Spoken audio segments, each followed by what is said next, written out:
छिन लगा तिन जाना है भाई, मारियो पान घाव नहीं तन पे, छिन लगा तिन जाना है भाई। कहे कबीर सुनो भई साधो, छिन जाना तिन माना है भाई। गगन की ओट निशाना है भाई, दाहिने सूर्य चंद्रमा बाएं, दिन के बीच छिपाना है भाई। गगन की ओट निशाना है भाई।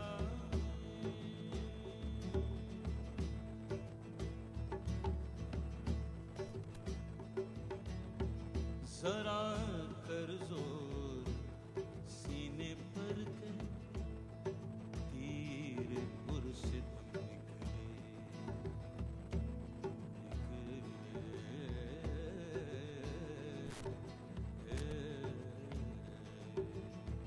जरा कर जोर सीने पर के, तीर पुरसित निकले।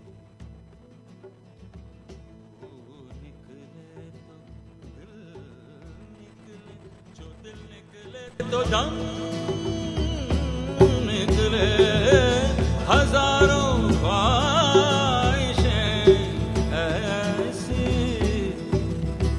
कि हर ख्वाहिश में दम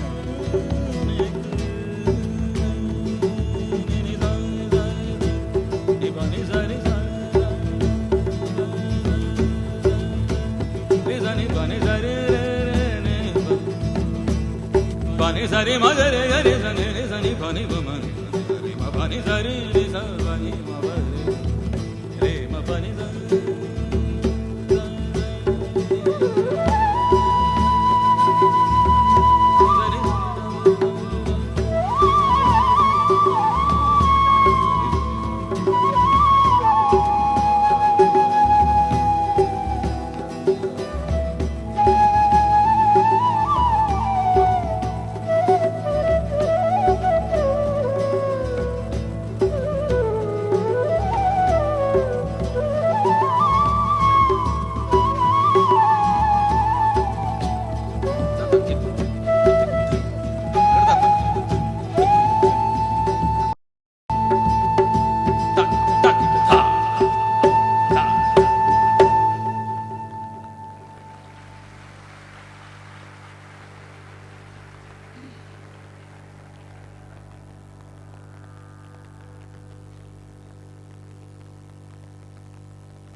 सावरे सावरे सावरे,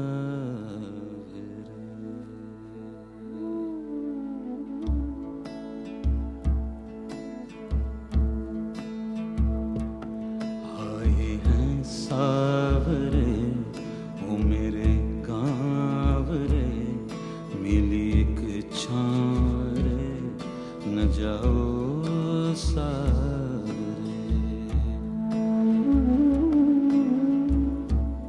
आए हैं सावरे ओ मोरे गाँव रे, मिली मीठी छावरे न जाओ सावरे।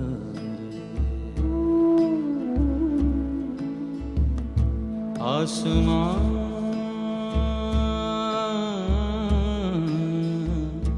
आसमां फूल बरसाओ, हवाओं इत्र फैलाओ, अपनी पलकें बिछा करके धरा तुम मंगल गुन गाओ।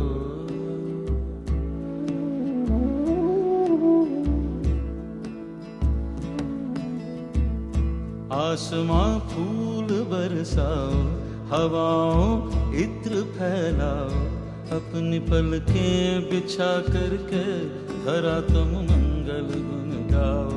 पखारूं चरण कमलों को मैं अपने भीगे नैनों से, चरणामृत पान करके धरा तुम धन्य कर दो। आए हैं सावरे ओ मोरे गाँव रे, मिली के छाँव रे, न जाओ सावरे।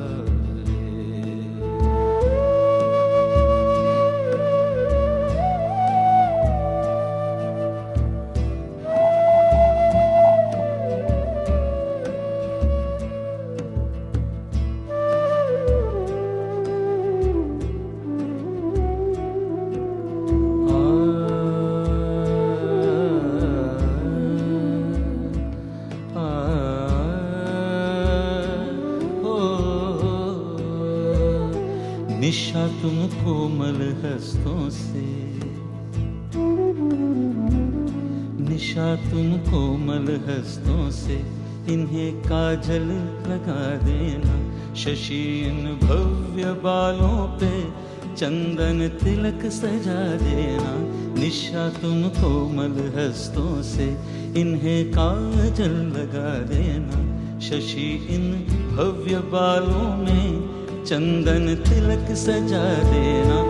मुखड़ाए तेजो मंडित है रवि तू न शर्माना। मुखड़ाए तेजो मंडित है रवि तू न शर्माना। इन्हें जगलाने देना तुम नभ में अपना ठिकाना। आए हैं सावरे मोरे गाँव रे, मिली के छाँव रे, जाओ सावरे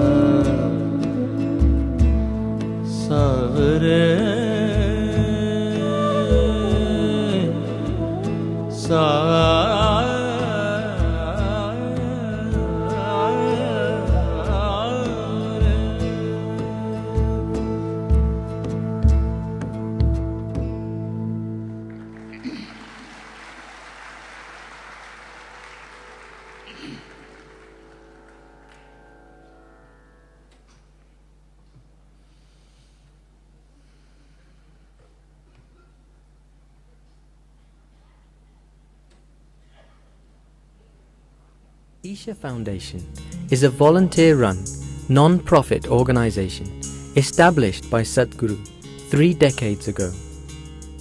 The Isha Yoga Center is situated at the foothills of the sacred Velingri Mountains, also referred to as the Kailash of the South.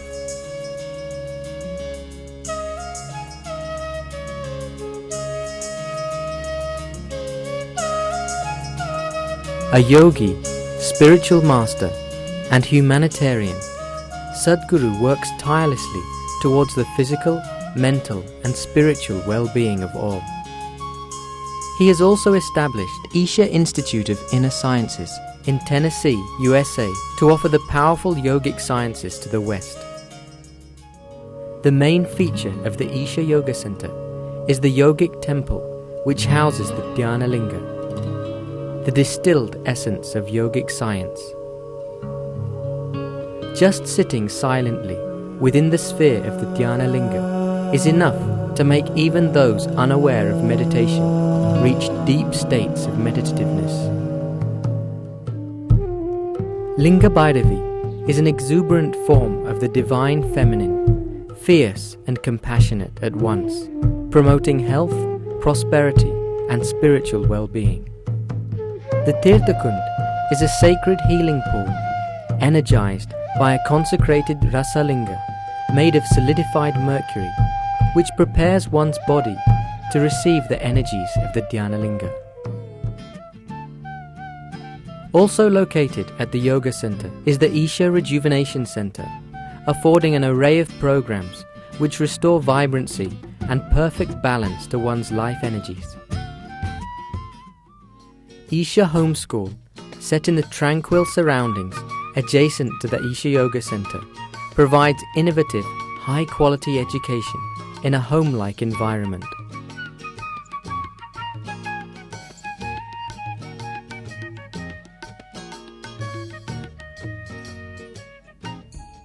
The essence of the ancient science of yoga is offered to people all around the world through the inner engineering programs.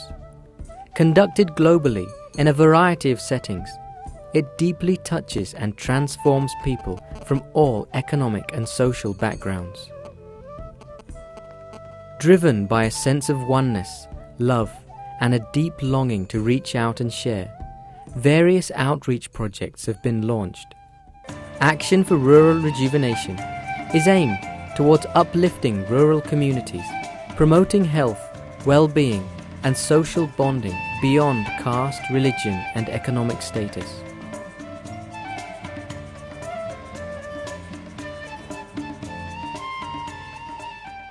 Isha Vidya offers easily affordable English medium education in the rural areas of Tamil Nadu and seeks to establish over 200 schools through the state in the coming years. Project Green Hands is a massive public reforestation program driven by volunteers across the state, aiming to plant 114 million trees in Tamil Nadu. Guinness World Record for planting 850,000 trees in a single day. Planted over 14 million trees. Awarded the Paryavaran Puraskar Award by the Indian government. Won the Sports for the Environment Award at the Beyond Sports Summit in Chicago. Isha Foundation has a special consultative status with the Economic and Social Council of the United Nations. Sadhguru speaks in various international forums, including the World Economic Forum, and works with the world's preeminent leaders to foster peace and global understanding. His vision and understanding of modern social and economic issues have earned him the reputation of a speaker of international renown.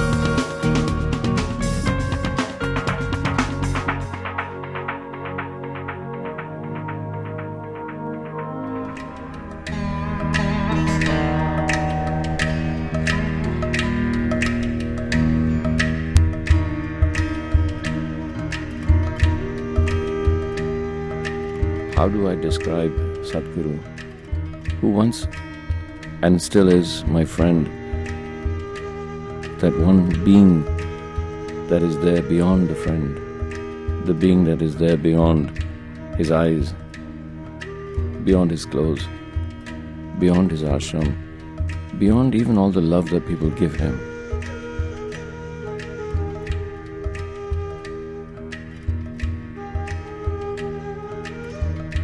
When I walk with him and I hold him, I feel he's a child. I sense a child in him, and all my being says to me, you must protect this vulnerability. And then when he leaves, I feel that there is this vulnerability that is so acute and so intense, that is so powerful, that it needs no protection.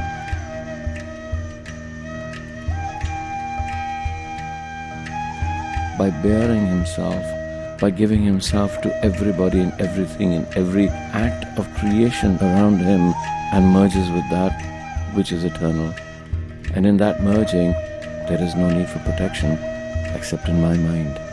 How do I protect him? So the experience of being with Sadhguru can only be described in one very inadequate, misunderstood word called love.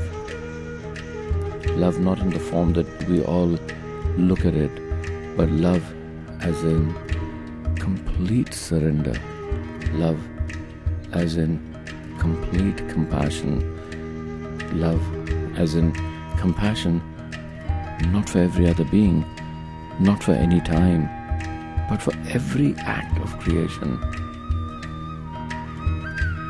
When you get into your world, people ask you, is he your guru? And I say, no, that's just a word. Is he your friend? Of course he is, but that's just a word. Beyond statements, beyond love, beyond words, beyond even yearning, there lies somewhere there an access point to something that's eternal.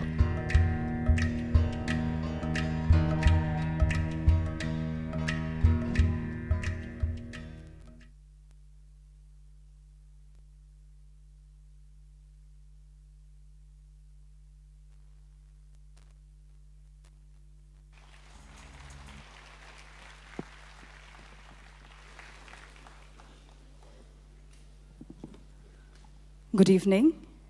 On behalf of Isha Foundation, I would like to welcome all of you, those who are here today in this hall, and also millions of others who are joining us through different parts of the world through the webcast, to a very special evening. This evening, we have Anupam Kher engaging Sadhguru in a conversation. The conversation will last until 9 o'clock, following which both Sadhguru and Anupam Kher will be happy to take questions if you have any over the next 30 minutes.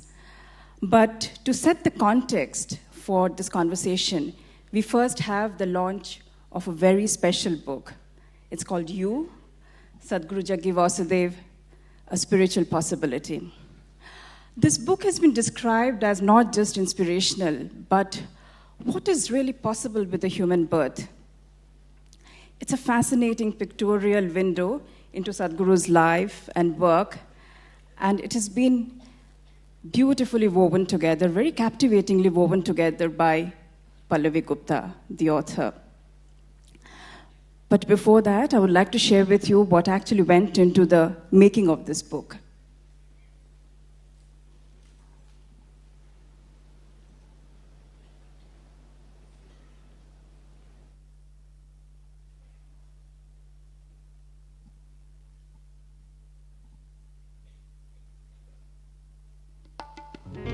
There was a point in my life when health was all that mattered.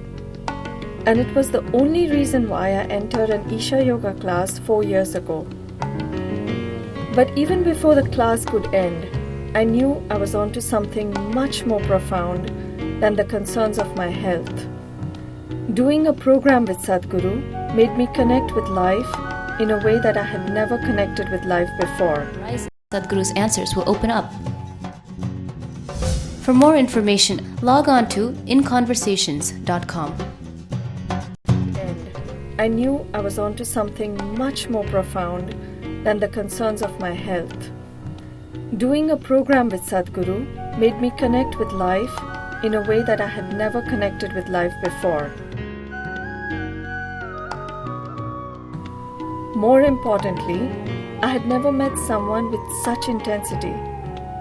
And as I discovered him, I realized he was the only person on whose life I would be interested to write.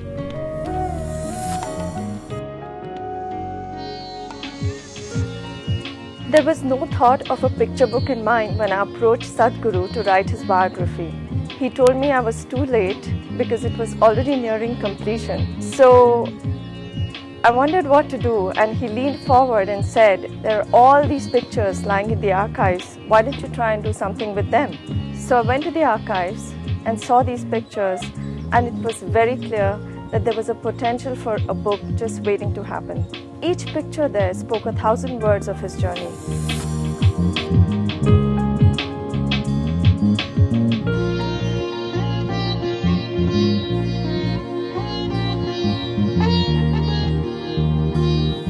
And all I had to do was somehow find a way to weave them together in such a manner that the essence of this life could be brought forward in form of a book. What emerged was the most incredible expanse of life.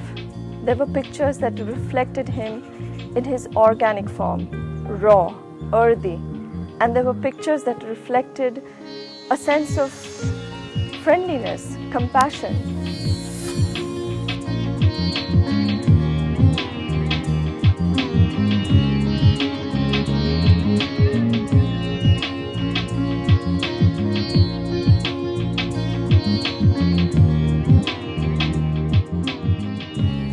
Some had him bare, ash-smeared, and others had him draped in elegant silk shawls. Here was a life that could enjoy the luxuries as he immersed himself in a game of golf and also abandoned himself to a cave without food or water and dissolve in bliss. I had a fair knowledge of all the 7 chakras as most Indians do, and I could relate all his qualities, whether of stability, passion, balance, love, strength, perception, transcendence, in a neat pattern touching everything he did. So I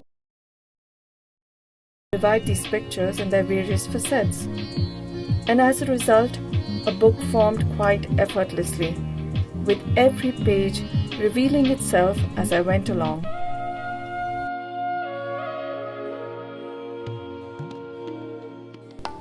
This book is far from an authentic study of the chakras. It is in fact a testimonial of a life that shows what is possible with this birth. All aspirations have their root in a possibility, and Sadhguru, in his turn, very easily offers his life to become a possibility in ours.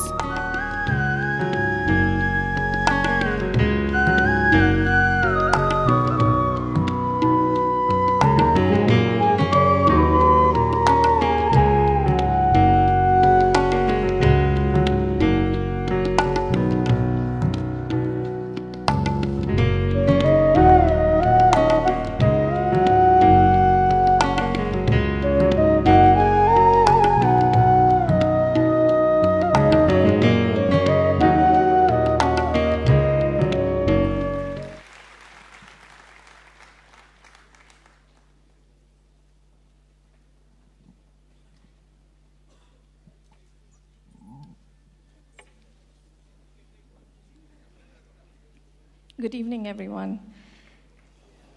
I'm facing such a large audience for the first time, so please bear with me.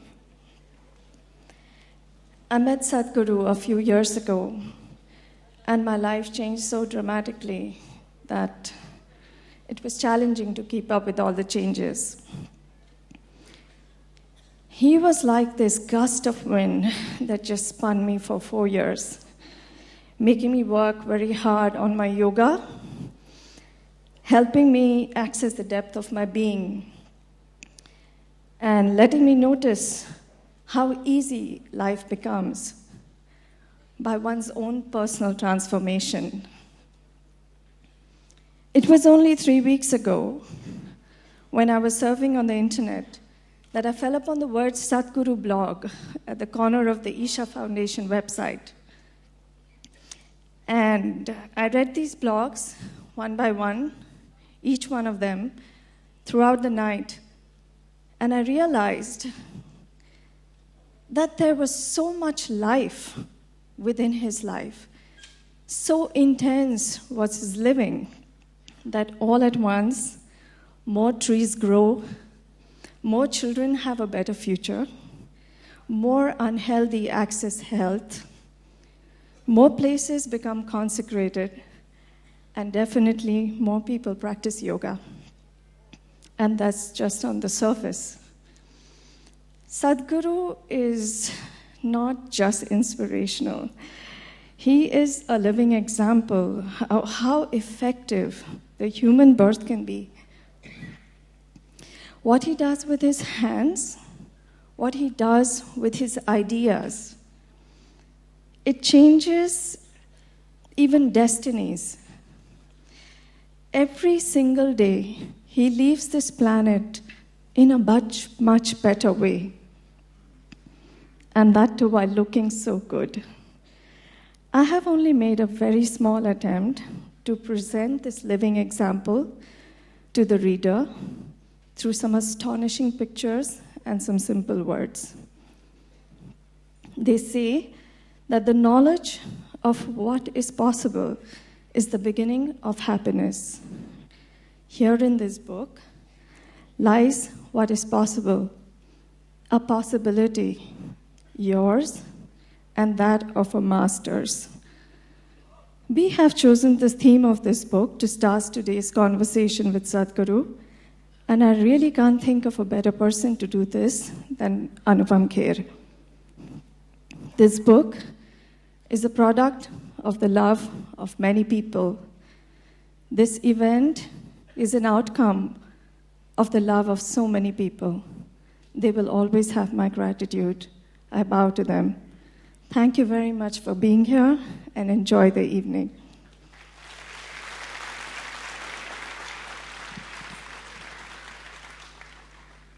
Thank you, Pallavi. Anupam Kher is not a name that needs any introduction. Apart from being one of the finest actors of our times, who has, besides his 400 films and 100 plays, has several credits. Having been conferred the Padma Shri and the Dalai Lama Award, he is the founder of Anupam Kher Foundation that works for creating a better future for the underprivileged children. Since the last few years, he's also been invited to some of the finest universities and multinational companies of the world for giving motivational speeches. He's also the chairman of one of India's leading acting schools called Actor Prepares. It is our privilege to have him amongst us today. May I welcome Anupam Kher on stage.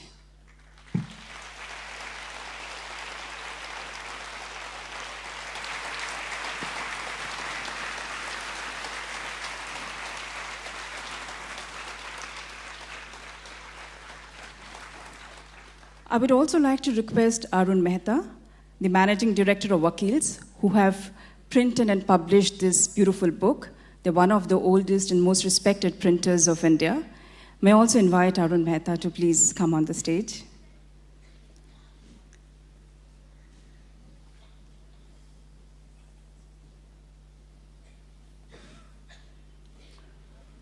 Looks like Arun Mehta is probably caught in the traffic jam that's held up many others as well. So, Anupam, you'll have to do the honor of launching the book all by yourself.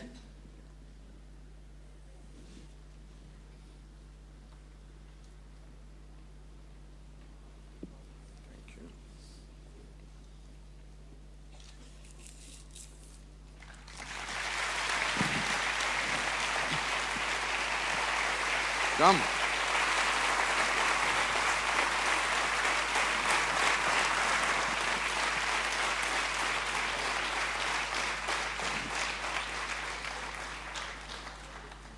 Congratulations.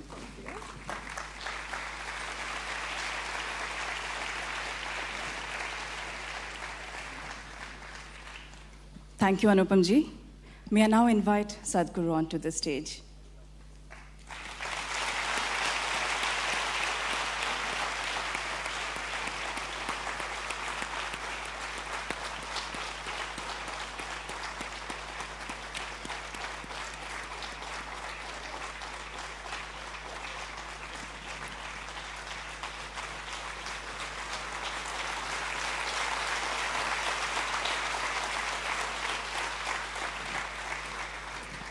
Over to you, Anupam. Shall I go straight there? Yeah.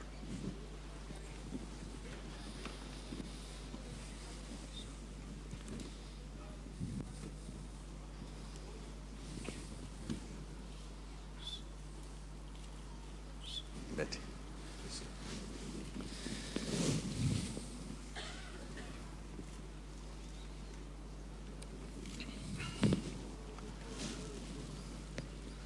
Good evening, namaskar.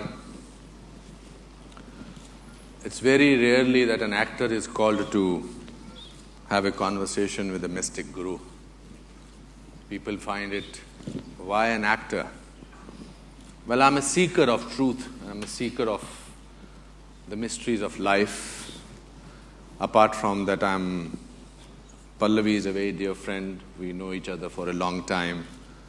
And when I read this book a few days back, I was very intrigued that she has sorted out her life. I hope so.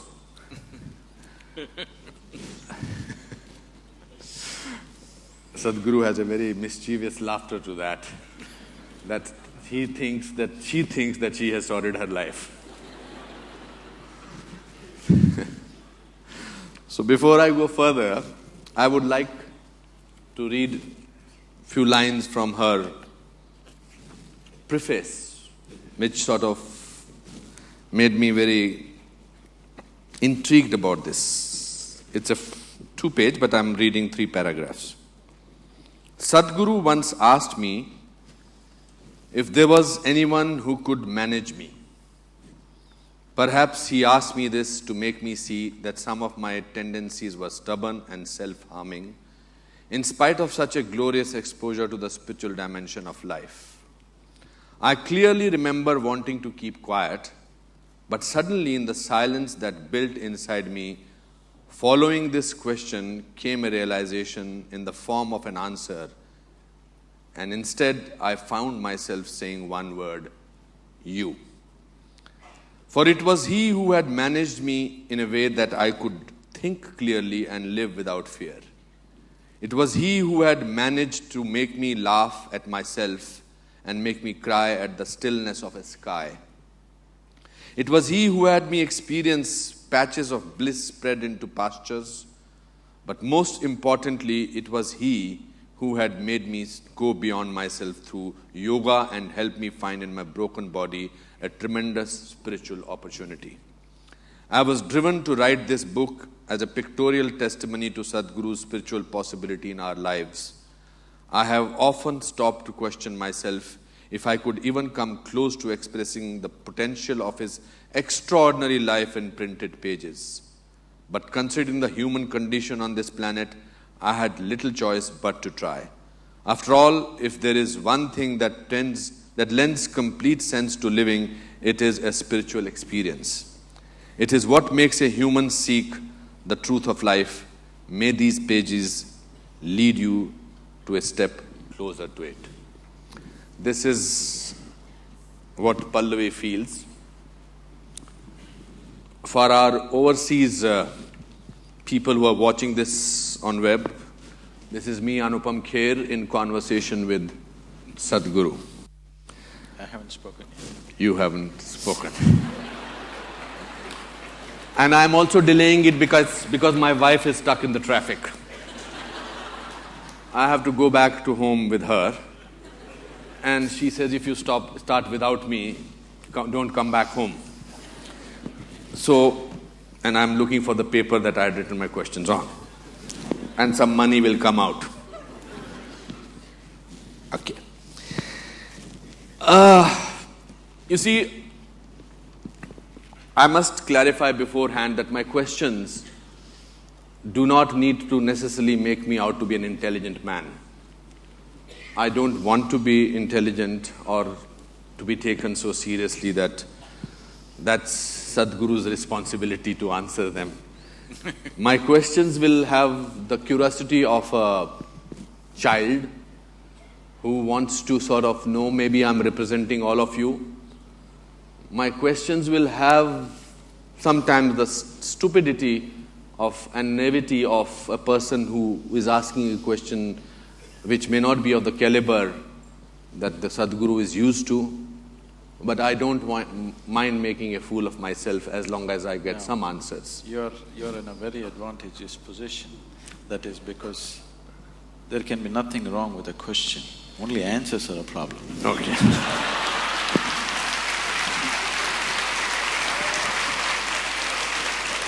So it's advantage you, the very beginning.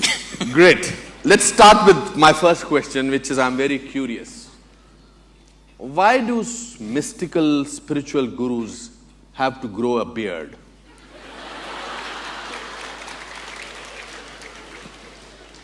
Just because you lost your hair.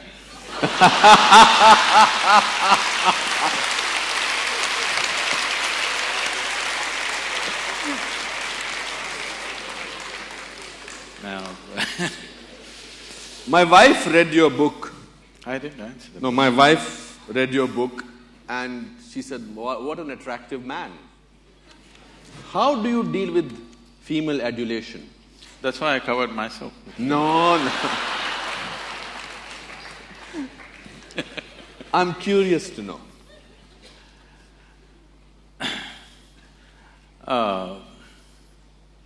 The thing is, this is a very human ailment that all the time we have to recognize people by their gender. No other creature has this problem.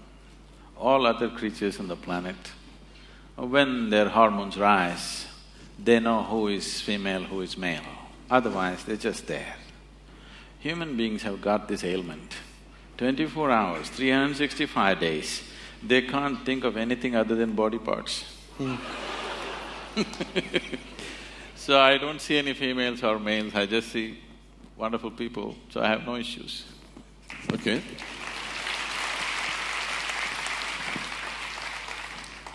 There's a very intriguing… people make these great prophecies about world coming to an end, etc. Will the world come to an end in 2012? So all those people who firmly believe that the world is going to come to an end the coming year, what date do they know? We are in September 20… No, do they know what date it will come to? No date mentioned. There was a date mentioned last year. Okay. We've crossed that, thank God. What I would tell them is, we have a lot of work to do. I have lots of work to do. 2013, 1st January, because anyway 2012 the world is going to end. On 2013, 1st January, all your wealth and money and everything, please write it to Isha Foundation, there's work to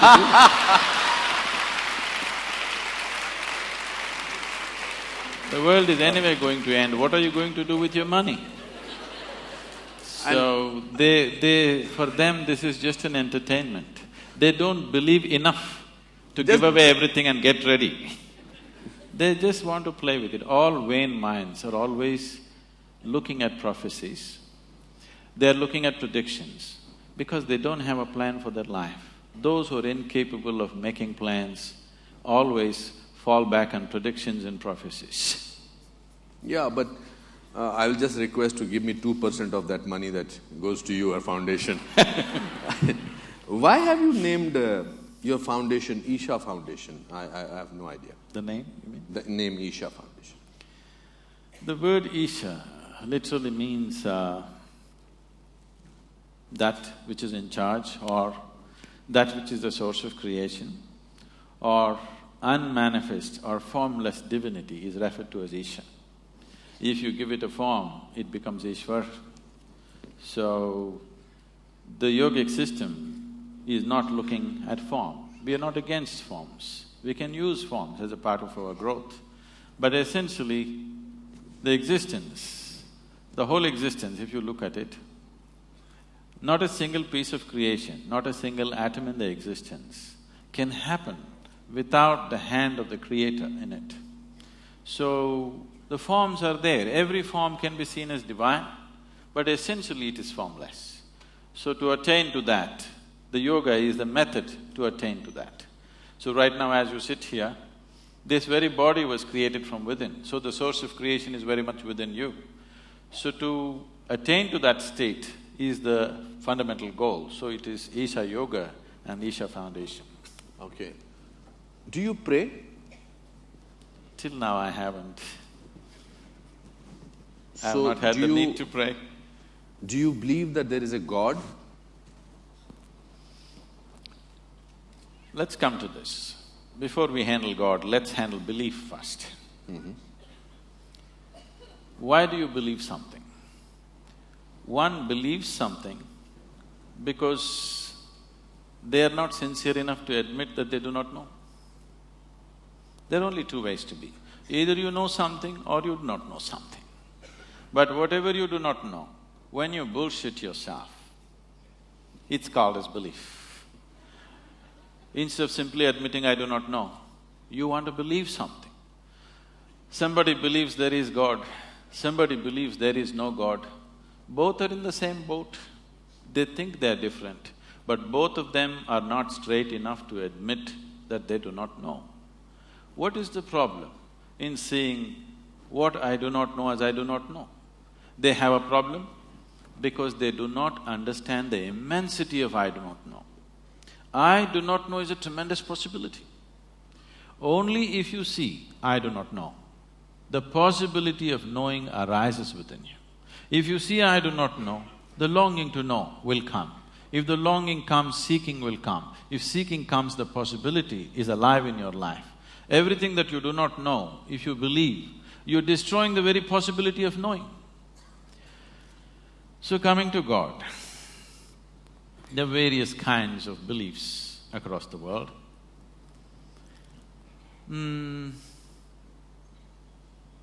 It's like this. There were two young boys, very energetic. When young boys are very energetic, they tend to be constantly in trouble, you know. So these two kids are always in trouble, two brothers. The parents are very embarrassed that the whole neighborhood is discussing their children. They want to fix them. It's easy to reproduce, but you don't know how to fix your children, do you? So they decided to take them to the local parish priest. They decided to take the younger boy first because together they are strong. They took the young boy, made him sit in the priest's office and they left. The priest walked in. With his long robes, he walked up and down, creating the necessary drama, you understand? Because drama is needed for effect. Absolutely. So he was setting up… We are on the stage. Yes. He was setting up the situation and the little boy was doing the ping-pong act, watching the priest moving around. And in mid-stride, he worked out a strategy. If I remind this little fellow that God is within him, all his mischief will go. This is the whole problem. People who have never raised children, they have fabulous ideas about how to do it. People who have raised children, they know no damn idea works. If you have the love and commitment, you wait out the problems, otherwise you suffer. That's all there is. But I think maybe when people are enlightened, they don't think that there is a God existing. There are people who are not enlightened. There are people who don't have enough money to they have to depend on somebody. They say that… Let me finish the joke. Sorry? Let me finish the joke. Okay. My problem is that I can't hear you what you are saying. There is something with the speaker. The monitors, please, if you can do something. No, I need to do something about this because I'm not able to hear what you are saying. Okay. So, I don't know how do we go about it. Some speaker has to turn this side so that I can hear what exactly are you saying. So is there anybody from the technical team who can do that? Turn the music monitors this side, please. Yeah, is it good? Hello? Yeah. Yes. Thank you. Thank you, sir. So the priest worked out a strategy, how to get the mischief out of this boy. He thought if he reminds him God is within him, all the mischief will go. So he stopped mid-stride and in a booming voice he said, "Where is God?" The boy looked bewildered, looked all over the office because if God is, he must be somewhere in the priest's office. So then the priest saw the boy not getting the point. So he leaned on the table. He wants to give him a clue. So pointing at the little boy, he asked, "Where is God?" The boy looked even more bewildered and looked under the table. Then the priest thought, okay, he's not getting it, he wants to give him a proper clue. So he walked around the table, came to the boy, tapping on the little boy's chest. He asked, "Where is God?" He's telling him it's here.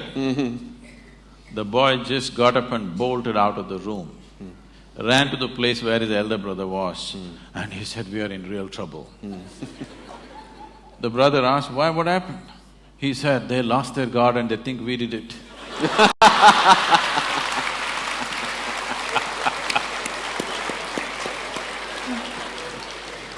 So,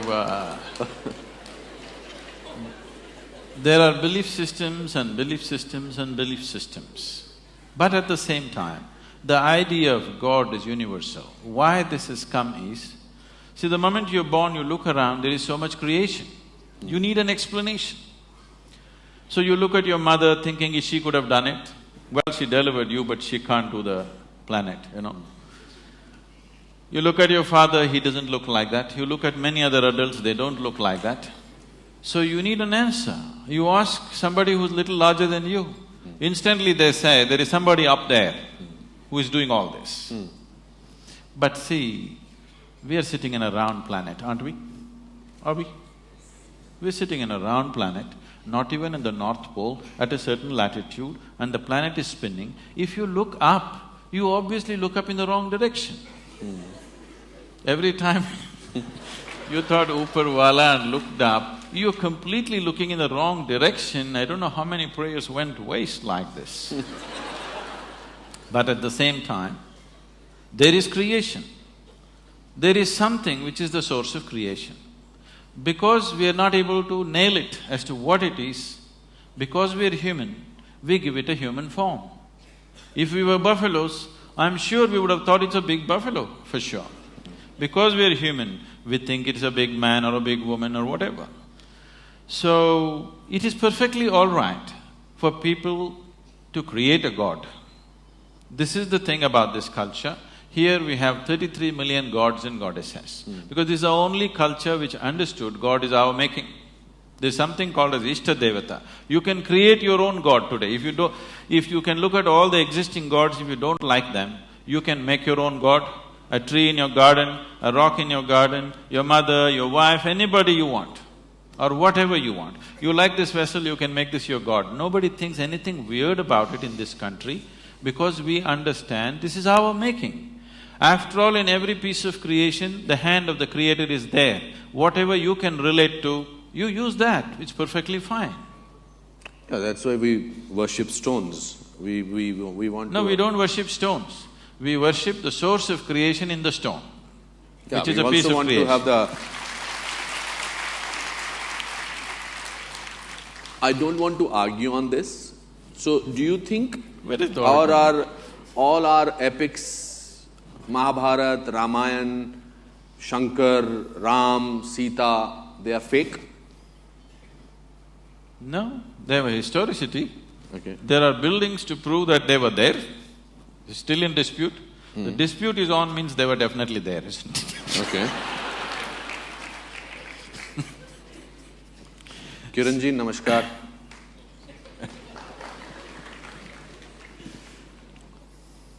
No, I will still want to probe a little further on this topic. We have major mandir, masjid issue, Ayodhya issue, etc. We are still fighting about that. So, why is all that fighting going on? If there is no God, or if there is a I did not belief. say that.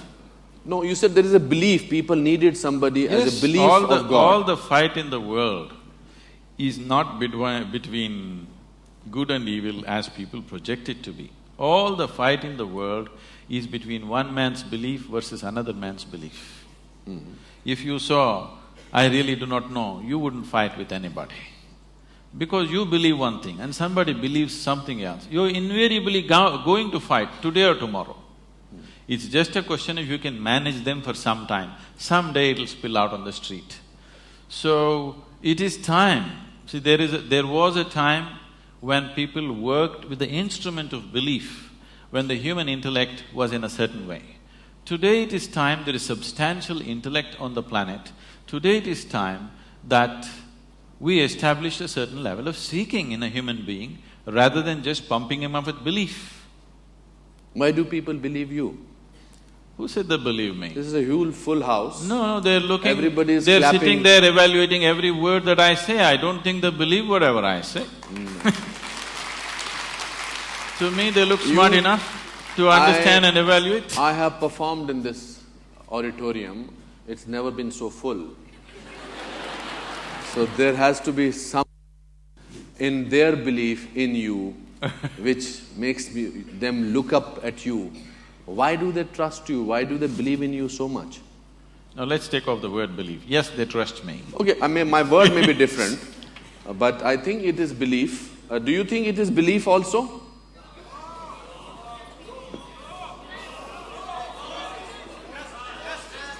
Okay, just a minute. Give me some. People who think over here that you have full belief in Sadhguru, raise your hands. There are some people, okay. Okay, Kiranji is also one of them. Do you think that Sadhguru has powers which you don't have? They can't ride a motorcycle like me, I'm sure. What are those powers? What makes you different? What makes you special? What makes Pallavi Gupta writing a book on you and calling it you? What makes her change her life? What makes people over here, so many people I know who will not come to a function like this, they are here and they are here on time. What is it in you that makes you different? Because they know if they don't come on time, I won't let them in. But they dare not do that. So what makes you different? Also, I read in the book that at the age of 9 or 10, you wanted to find out things. You caught hold of snakes, you went into the darkness, you went into the cycle and you wanted to see whether the cycle, you fall down from a ditch. Today, if any 10-year-old child will start doing it, he said, I'm going to ape Sadhguru because he did that. I don't think any of the mothers are going to let them do that. So what is it which is so special about you? It is not special. It is just that, there was a time when we were promoting Isha Yoga, we used to print a brochure and it said, ordinary to extraordinary. Okay. So they come day 1, day 2, day 3, and we are teaching them some basic fundamentals of their life that they've missed, for sure. Simple things. And then they asked Sadhguru, you said you will become extraordinary. We thought we'll become extraordinary or we will become special. I said, I never said you will become special. I said you will become extraordinary. More ordinary than others. Everybody is desperately trying to be special. When you don't try to be special, when you just live as life is, that you don't try to make yourself special, because wanting to be special is coming from a certain an emptiness or a certain inadequacy within a human being. Where is the need to be special? Every human being is unique in his own way. If he tries to be special, he'll only end up aping somebody, he will not be himself. So, when the life is unique, every leaf on the planet is unique, every atom in the existence is unique, where is the need for you to be special? Being unique is better than being special, isn't it? So what is different? It is not a question of something being different, it is just this. See, the very nature of the existence is like this, the very nature of what's happening around you is like this. If you convert if you convert mud into food, we call this agriculture. It's the same mud. Can you eat the mud? Can you take it on your plate and eat it? No. But if you wait, you put a seed and wait, the same mud becomes food, and how we value it and eat it. But it is something else, but when you eat it, it becomes flesh and bone, it becomes you, and it's so valuable for you and so many other people. So this is the way of the life. What is filth will become a flower, if only you mature it in the right direction. This flower, its beauty and its fragrance comes from filth. The more filth you put at the root, better the flowers will grow. So, the question is not about what is different, the question is not about what is special, the question is just about, will you allow yourself to mature or will you let yourself just roll in filth? You have not yet answered my question. I feel that it's important for me to know. Yes, right now. What is unique about you? What you said is fantastic, because that's what we all know means, why is it that we've kept the flowers here? a lump of earth, simply because it's the same thing, but it's flowered. That's why you keep it here. That's all with me. So, you do admit that you are special? I have flowered, not special. Okay, let's not go by the words. You're waiting, others are still waiting. So, when did you feel that you were different, unique, special, whatever word you want to choose? When did you feel, at what stage of your life you felt that you wanted to share your knowledge with the people? And when did you feel that you want to tell the people that there is something ordinary and there is something extraordinary? See, it's like this. When I was 3.5, 4 years of age, I realized one thing, that I do not know anything. I just do not know anything. To such an extent, if somebody gives me a glass of water, I keep staring at this water for 3-4 hours at a stretch. If I find a leaf, I'm looking at it for 6-7 hours at a stretch. If I sit up in the bed staring at the darkness, I sit like this the whole night. Now, what is happening with me is just this. I do not know what water is. I know that if I drink it, it'll quench my thirst. But even today, do you know what water really is? You do not know. With all this science, have we understood even a single atom of creation in its entirety? We have not. So if I look at the water, I still do not know this, so I did not know how to shift my attention to something else. I would just be stuck with this. In this condition, they sent me to school. Yes, I read that quote about you going to the school. So I went and stared, paying absolute attention to the teachers. The kind of attention nobody would have paid them, total attention. Initially I heard their words, I understood what they were saying. After some time, I realized they were only making sounds, I was making up the meanings in my head. Even now, I'm only making sounds. Because you assume you know English language, you're making up the meanings, isn't it? I am trying to. If I suddenly speak in Tamil or Telugu or something, I would be just making sounds as far as you're concerned.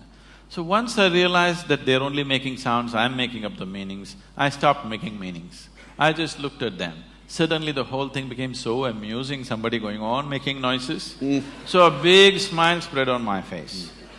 They were not amused. So after some time I wouldn't even hear the sounds. I would just see all kinds of, things, reverberations happening around the teacher. After some time I wouldn't even see them, I wouldn't know that they exist, but I would be still staring. So my schooling passed like this. So about 2 years ago, 2.5 years ago, this school where I studied over 4 decades ago, they came to invite me for their 125th anniversary. They were inviting all the prominent alumni of the school. So they came and invited me. I said, see, why me? Because I was not just a not good student, I was not even a student. I only went there when it was really necessary. So they said, no, our school has produced union ministers, our school has produced film stars, our school has produced cricket stars, you are the only mystic, you have to come. So I went. So I went and stood up in the quadrangle to speak the same oppressive buildings, and I looked at this classroom, suddenly this came back to my memory. I was 11 or 12 years of age. As usual, I was paying absolute attention to the teacher, but I don't hear a word of what he says. So teacher is trying to get a response from me. 35-40 minutes he tried very hard. He couldn't get a word out of me because I don't hear what he's saying. Then he held me by the shoulders, shook me violently and said, you must either be the divine or the devil. I think you're the later. So till then my problem was, what is this, what is that, what is that, what is this? I knew nothing. But there was one constant, this is me. This was clear. Suddenly this guy confused me. Is this divine, is this devil, what the hell is this? So I tried to stare at this. I couldn't, so I closed my eyes and sat. When I just sat there staring, my dear father, being a physician, he started thinking I need psychiatric evaluation. So the moment I closed my eyes and sat, the same people who thought I need psychiatric evaluation started saying, he's becoming a yogi. I'm telling you the secret. Okay. I was staring at somebody, they thought I need psychiatric evaluation, I was staring at something or somebody. The moment I start staring at myself, they said he's a yogi. So I started staring at myself with my eyes closed, looking for hours on end, days on end. Then, I got into my youth and so many things happened, finished my university somehow and got into a business, and one afternoon, I come from Mysore, where at least at that time the tradition was like this. If we want to test our motorcycles, we ride up Chamandi Hill. Yes. You've been there? Yes. If you want to trek, we go up Chamandi Hill. If you want to have a party, we go up Chamandi Hill. If you fall in love, we go up Chamandi Hill. If you fall out, you have to go. If you have something to do, you have to go up Chamandi Hill. If you have nothing to do, that's a place. So one afternoon I had nothing to do, so I rode up Chamandi Hill, parked my vehicle there and climbed up to a place. I know this place, the whole hill, very, very well. So I sat on a rock, my eyes were open. I did not even close my eyes. Till that moment I always thought, this is me, that is somebody else. I have no issue with that somebody, but this is me, that's somebody else. Suddenly I did not know which is me and which is not me. What was me was just all over the place. The very air that I breathe, the rock that I sit on, the atmosphere around me, just everything was me. I thought this madness lasted for about 5–10 minutes, but when I came back to my normal senses, 4.5 hours had passed. For the very first time in my adult life, tears were flowing. Me and tears were impossible. I looked like this. My shirt is wet, to that extent tears are flowing. I've always been happy and peaceful, that's never been an issue. But every cell in my body was bursting with ecstasy. I did not know what hit me. When I shake my skeptical head and try to figure what's happening, the only thing that my mind could tell me is maybe I'm going off my rocker. The closest friends around me, when I said something is happening to me, look at me, they said, what did you drink? What did you take? This is all they could ask. So, I did not know what I hit. I did not know what happened to me. All I knew is, I have hit a gold mine, I don't want to lose it. So if I sat down, I would be just simply dripping ecstasy like this. To a point, I think it's 2 minutes, 7 hours, 8 hours have gone. Once I sat down like this, and I thought it's 25–30 minutes. And when I opened my eyes, there were garlands around me, people pulling my legs, Indian tradition. And somebody asking how to do his business, somebody asking when his daughters will get married. And I thought, what happened? Where did these people come from? I've been sitting there for 13 days. I thought it's 25–30 minutes. Oh. Because I just lost sense of time. If I sit like this, time just flies off. You must know this, every human being knows this by their experience. See, on a particular day, if you're extremely happy, that day just flies like a moment. Correct, absolutely. If you're depressed, one day flies like an eon. Correct. Isn't it? So if you're absolutely ecstatic, you will see hours and days will slip like moments. You won't know any sense of time. And body will not know, mind will not know. It just… only people around you know that time has passed, but you just have no consciousness about time. So, then I thought it's so simple. If I sit here, I'm bursting in ecstasy. What's the problem? I'm going to rub it off on the whole world. It's 30 years now. Next year, 2012 is going to be 30 years. And see, I became like this. Still, people are attached to their misery. They haven't given it up. We have touched a few million people. Today I can say that a few million people, if they close their eyes, tears of ecstasy will flow out of them every day. They're like that. Millions of them. But millions are not still the world. So as a part of this, now I decided, if people don't want to live in ecstasy, at least let them die in peace.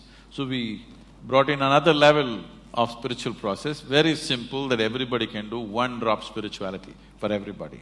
At least it'll let them die in peace. How do you… that's a wonderful story what you just spoke about, tears. How do you explain, if you have to explain spirituality to a common man who does not understand, how do you explain what is it being spiritual? See, what is physical about you you gathered, isn't it? You gathered over a period of time. What you gather can be yours. I'll not dispute that now. But it can never ever be you, isn't it? Okay, if you can simplify that for me. See, right now, as I'm speaking, I take this vessel and say, this is my vessel. All of them will think, oh, Sadhguru's got a problem. But you know, I have a reputation of being wise, so they will wait. Let's see. But after some time, I say, this is me. Then they'll say, let's go. Because this is a clear sign of insanity. This is happening to you every day. See now that water, is that you? I feel like doing this.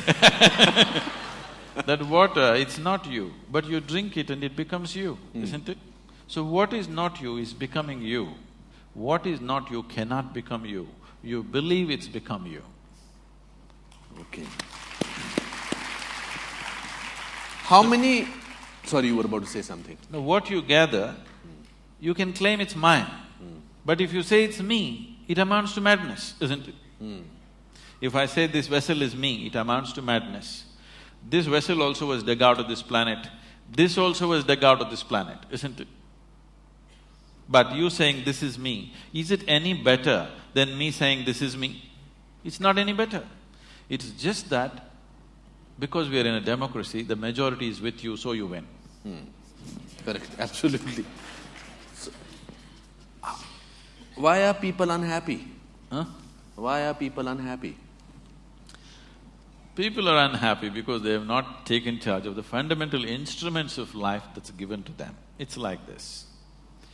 See, your system is made in such a way, this is the most sophisticated machine on the planet, yes? Yes. Human mechanism is the most sophisticated, complex machine on the planet. This is the gadget. People have not paid any attention to it. If you know, it seems the cell phone companies in the country did a survey 2 years ago and they found, at least one company did, I think, they found most people are using only 7% of the capabilities of an ordinary cell phone. I'm not talking about a smartphone that you're using, the dumb phone. They're using only 7% of that. If you're using only 7% of an average phone, this gadget, which produces that gadget, what do you think is the percentage that you're using? It's way below 1%, I'm telling you. What it means to be human has not even been attended to. People have not even looked at it. They're just busy wanting to become something, not realizing who they are. When the very source of creation is throbbing within you, there is an intelligence here, there is a competence here that if you give it a piece of bread, it will transform it into a sophisticated machine. When such an intelligence exists within you, when such a competence exists within you, what the hell are you trying to become? If even a drop of this intelligence enters your daily life, you will live magically, not miserably. So misery is not a product of Mumbai. The misery manufacturing machine is not in Mumbai. The manufacturing unit is in human mind, because they have not made any attempt to understand how it works. They have not paid any attention. They're paying attention to everything around them, not to this one. But this is the greatest happening right now, isn't it? The greatest happening in your life is that you're alive and throbbing right now. Isn't this the greatest thing? Everything else is secondary, isn't it? I completely believe it. You see, in Greek theatre, they said that fate, kismat, played a very important role in your tragedy. But in modern tragedy, they say human beings are responsible themselves for tragedy. There's nothing modern about it. In this culture, we always said your life is your karma. When we said your life is your karma, what it means is, karma means action. Whose action? My action. So when I say life is your karma, we are saying your life is your doing. This is the only place on the planet where we have always told you, your life is your making. Your life is not God's making. Your life is your making. When we say it is your karma, we clearly telling you your life is your making. So right now, your experience of life, whether you experience joy or misery, it happens from within you, isn't it? at least what happens within you must be determined by you, isn't it? What happens around you? Too many people are there. You have to take their help.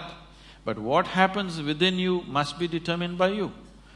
If you are miserable, what it means is, even what happens within you is enslaved to something around you. And people think it's normal. It's not normal, it's just insane. Only thing is you gathered numbers. You understand? You gathered numbers. In an asylum, the insane people look right. They're right, isn't it? See, it is all happening from within you. Both misery and joy happening from within you. If it's happening from within you, why is what you want not happening? If what you wanted happened to you, would you choose misery or ecstasy? I'm asking you. For sure, pleasantness or unpleasantness, at most pleasantness, at least for yourself. What you want for your neighbor may be debatable. What you want for yourself is the highest level of pleasantness, isn't it? If it's not happening, it is not because of this and that. It is just that your body is not taking instructions from you, your mind is not taking instructions from you, your emotions are not taking instructions from you. Nothing in this is taking instructions from you. When you say, this is my body, it is supposed to take instructions from you. When you say, this is my mind, it's supposed to take instructions from you. Can I tell you a joke? You're getting very serious. Please. On a certain day, Shankaran Pillai went to the bar to drink with his friends. He just thought he'll just have one shot and go home. But you know, once they have a little bit of drink, they become timeless like yogis. So, a few drinks happened, then he looked at the watch like this. It was 2 a.m. But the wife's rule at home is 8 p.m., he must be home. It's 2 a.m. He got really disturbed and he wanted to rush back home, so he thought he'll find a shortcut and started running through somebody's garden. And because of unknown terrain and also Drunk. all the things inside, he flipped over and fell into a rose bush, face down, got all scratched up, somehow found his way to the house. It took another 20 minutes to find the keyhole. He found that and just slowly crawled up and went into the bathroom and looked at himself. He looked a true mess. So he opened the medicine cabinet and wiped himself, took Band-Aid, fixed himself, then slowly crawled into the bed and slept. Morning 8 o'clock, the wife brought a bucket full of cold water, threw it on him and asked him to wake up. He got up. She said, "You fool, once again drinking." He said, "No, honey, since I promised you 6 months ago, I haven't touched a drop." She held him by the shirt, dragged him into the bathroom and showed him. All the Band-Aid was on the mirror. Now, this is the attitude people are taking. Right now, if this is feeling unpleasant, you want to fix that one. No, no, no. If this is feeling unpleasant, you need to fix this one, not that one.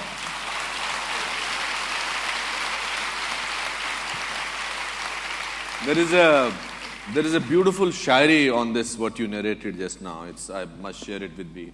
It says that umr bhar यूं ही गलतियां करते रहे, उम्र भर यूं ही गलतियां करते रहे, धूल चेहरे पर लगी थी, हम आईना साफ करते रहे.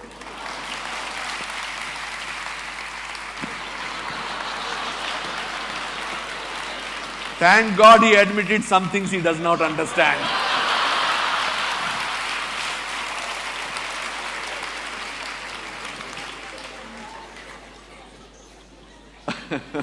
It's a language, not the poetry.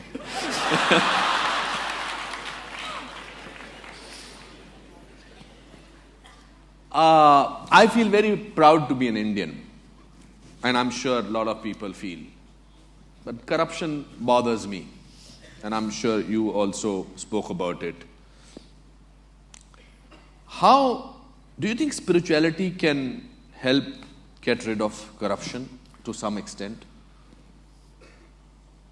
So let's understand this corruption, because it's a very important thing that everybody understands this properly in its right perspective. rather than reacting against a bunch of people who are in an advantageous position, okay? Why I want you to understand this is because for the first time in the history of independent India, these 64 years, that means 2 generations of people, they have at least 50 to 60% of them have had such a bad deal. Today you and me will talk all this and go home and eat well. Correct. There's a whole bunch of people, almost 400 million people, who cannot do that. So, if we handle the next 5 to 10 years right, we can change that. It's a tremendous possibility which is on our threshold.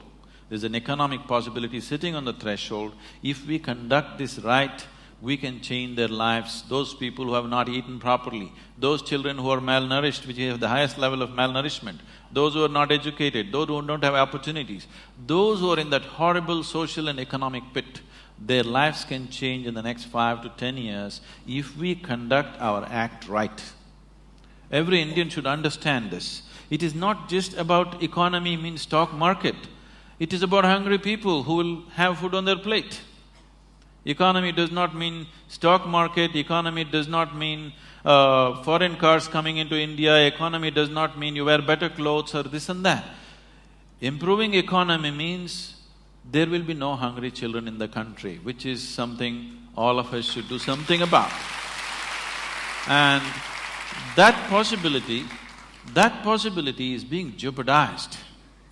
Wherever I go, I speak to various economic and political leaders around the world, everybody says, we want to come to India, India is a big possibility, but the humiliation of corruption, we can't bear it.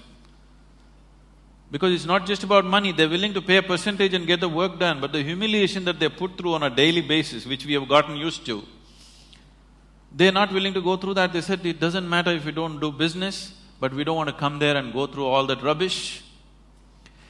So, this possibility is being jeopardized by a handful of people, or it is wrong to say it's a handful of people, it's a nation full of corruption. Correct. Because how many people in Mumbai streets, if there is no policeman, will stop at the red light? I think only 10% will stop. So these 90% are corrupt people. If you make them the chief ministers and prime ministers, you know what they will do? So instead of just calling it by one bad word called corruption, we need to understand, we as a society are trying to move from a feudalistic way of managing our lives to a democratic way. The democratic way has still not sunk into us. Suppose you become the chief minister of this state. Your relatives and your friends will expect that you do something for them. If you become the chief minister and you're very strict and you will not yield to any nepotism, they'll think, what is this? He's my brother, he became chief minister, look at him, he doesn't look at me. He does not understand you're being straight, you're doing something for the country. So I am saying in our psyche, we are still feudalistic in nature, but we are trying to run a democracy. Democracy will not happen with an active sense of education as to what is democracy, what is the power of democracy, what it means, what is the responsibility of living in a democratic society. This has not been done. We just took democracy from the British and we think if they just put their vote and get their fingers dirty once in 5 years, everything is settled. No, we have not educated people.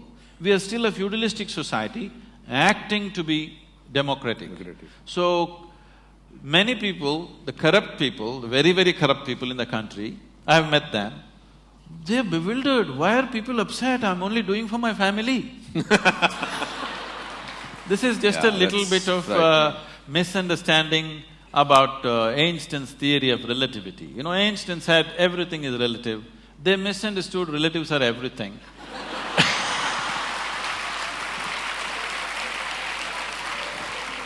Let me ask you a hypothetical question.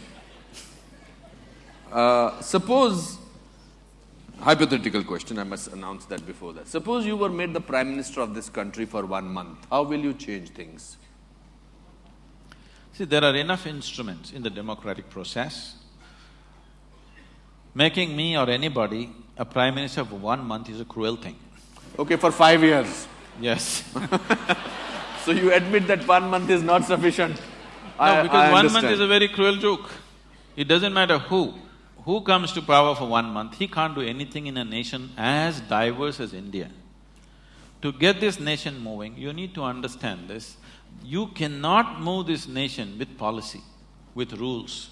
You can only move this nation when anything that you want to achieve in this country, you make it a movement.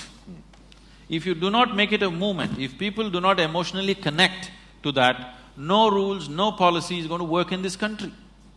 It is only people who have been implanted from somewhere, who have not grown up with Indian people, who do not understand this. They think if you make a rule, everything is going to work. This is not Switzerland. If you announce on the notice board, everybody will follow. Here you have to make a movement out of it. You have to make people connect emotionally to what needs to be achieved. If you are not able to do that, nothing is ever going to happen. So, whoever becomes the Prime Minister, I don't want to imagine myself there. Okay.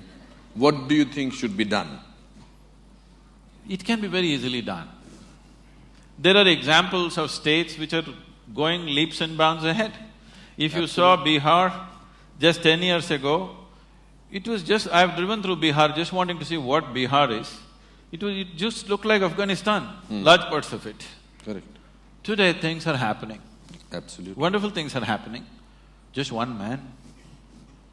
Things are happening in Gujarat, just one man. Absolutely. So can't we produce 25 men or women like that in this country for every state? Are we so impotent that we cannot produce 25 human beings with some integrity who will do something straight for this nation? And today you don't have to do much. India is sitting on a boom time. You just have to manage a few things and let it happen, that's all. You just have to see that economic process do not go out of control. You just have to manage that. You don't have to do anything. It's boom time, the whole world is looking towards you. The only two economies everybody is banking on is right now China and India. India is better equipped because it's a democracy, because all the numbers are scrutinized, but what is in China cannot be scrutinized. So many people are very suspicious and fearful because it's supported by the government. India has a proper corporate structure, India has a reliable stock market which is a reading. Indian market is open, you can study what you want, you know where you're putting your money. So definitely India would be a natural destination for every investor in the world. Only thing is they're afraid of our… System. Corruption, not the system. They like our system. Our corruption… Corrupt system. System is not corrupt. Corruption. Corruption. The reason it's the people who are manning it. He has a way of making me say things that he wants me to say. No, the people who are manning it. People who are manning it are the problem. But how do we find them? You mentioned two states. You mentioned Gujarat and you mentioned Bihar. And strangely, they are not the states which we have in the center. So how do we… are we politically corrupt, politically completely bankrupt? How do we do that? It is only because common people are not participating in the democratic process. Yes. Participating in the democratic process does not just mean once in 5 years you cast your vote. Most people don't even do that. But I'm saying even if you do that, that is not enough.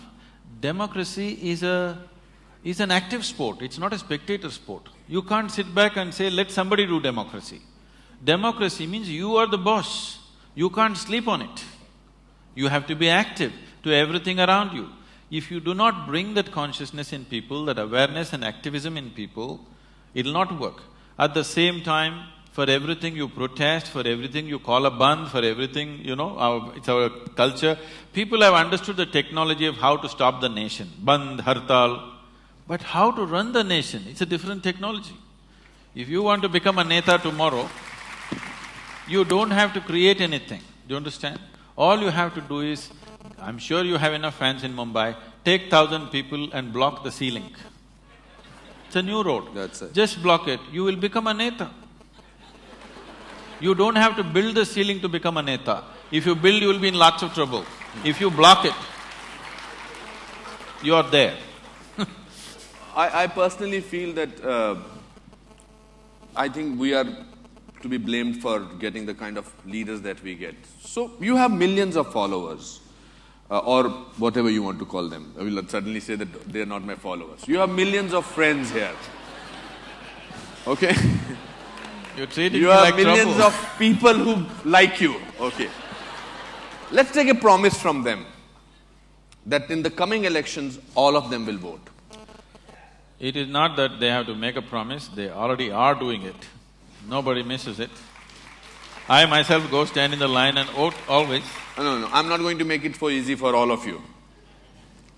I, on behalf of Sadhguru… This crowd is largely your followers. No. This crowd, I have no followers. I have followers on Twitter and there are 4 lakhs of people, which is very good. I have no followers, I don't claim to have followers. I want this and all those millions of people who are watching this in various parts of the world to make one promise on my behalf to Sadhguru that next coming elections, they will all vote. Is that a promise? So we have achieved. I'm not happy with that. I am happy with that. I'm saying at least once a month in your street, in your region, whatever is the sticking points in your area, in your street, just make a list of that, get a few people together, whoever the councillor, the MLA, call him for a meeting, talk to him what needs to happen. Casting vote once in 5 years is not good enough because you employ somebody and you don't see that he works. That is not… doesn't make sense, isn't it? I grew up in a lower middle class family, small town. As a child, I had a great sense of wonder about everything. I till today have a great sense of wonder. I'm very happy to be talking to you. It makes me feel very happy. I don't see that in today's children. I don't see a sense of wonder in today's children. I think because they're… Because they replace the wonder with www. Exactly. Exactly, that's right. They know the whole universe before they're 6. Exactly, that's… How do… and I'm sure parents… they know everything. They just have to press Google and all the information. But information does not necessarily translate into knowledge at all. So how do… and they always say this, that's the way I am. I don't see… my grandfather even at the age of 84 said, that's the way I am. So what is this, that's the way I am? I'm bored, dude, cool. I think that to be bad is being cool. If you say I'm a good man, he's a boring man. Usually they are.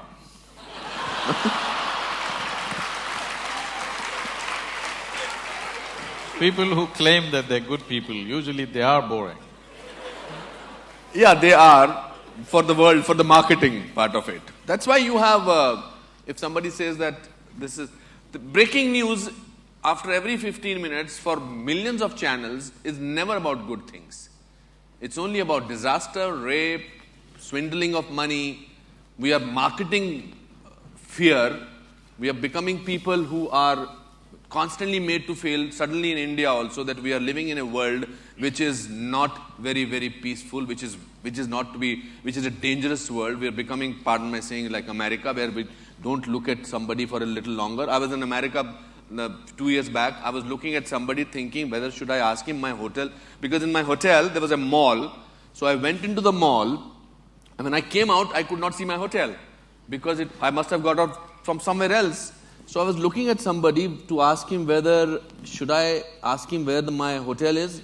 So he said, what are you staring at? I, being an actor, I said, am I staring at you, sir? I'm sorry. I did not know I was staring at you. Poor fellow actually dropped me to my hotel.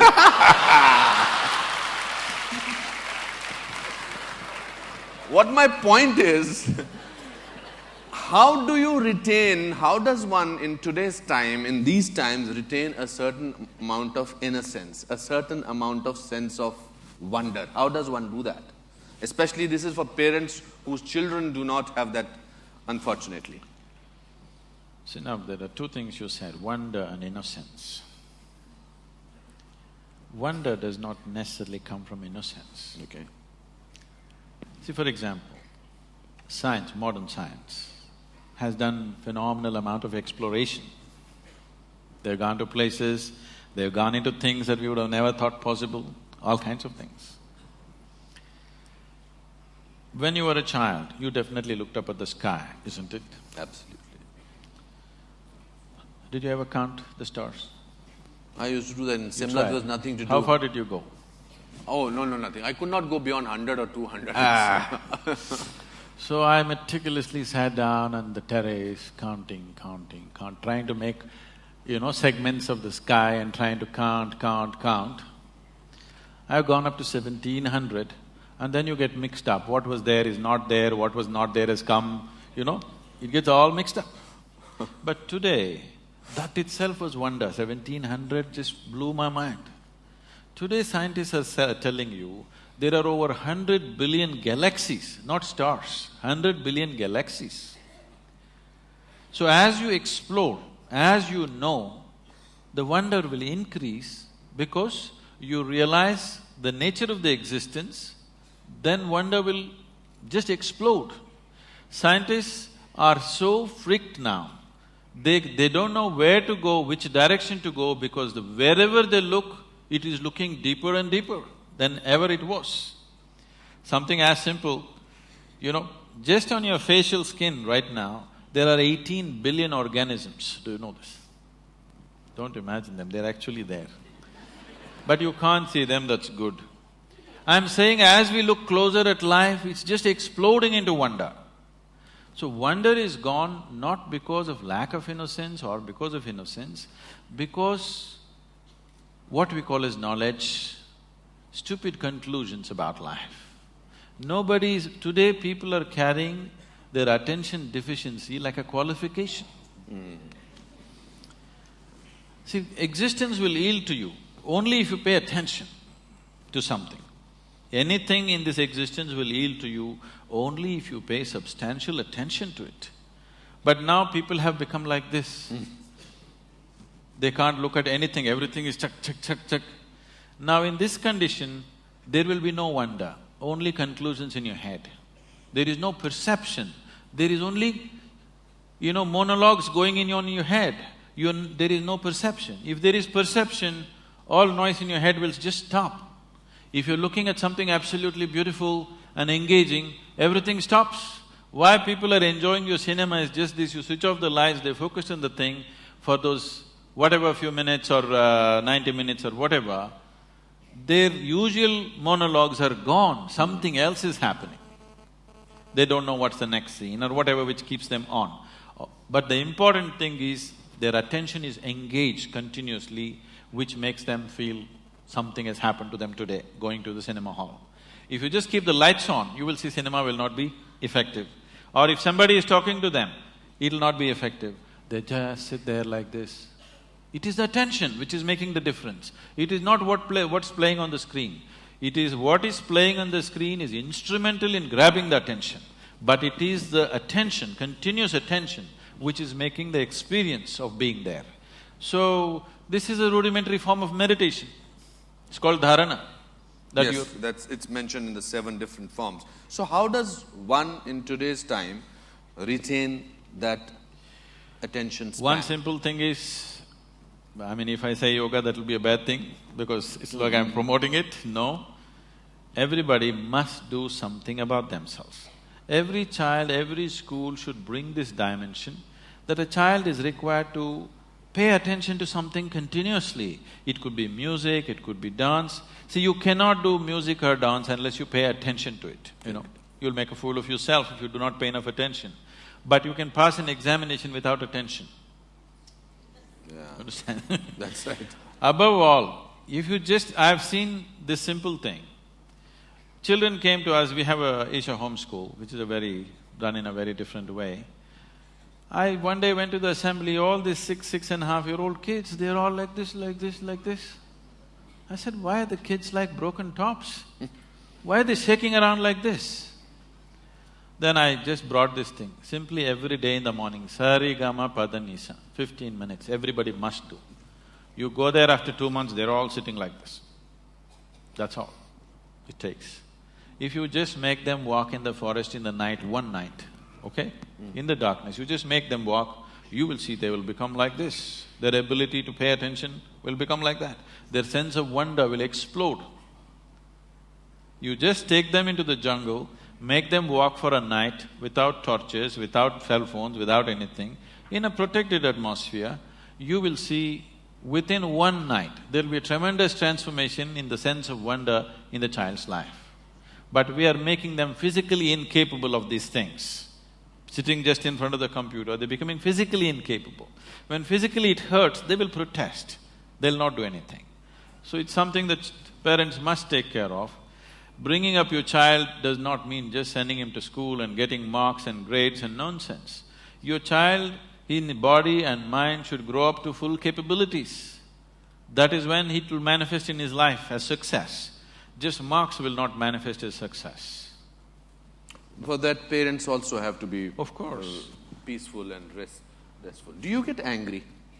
You want me to right now? It's not that I'm incapable of anger, I'm capable of everything. It is just that I have not given this privilege to anybody that they can make me angry, they can make me happy, they can make me unhappy, they can make me miserable. I have not given this privilege to anybody.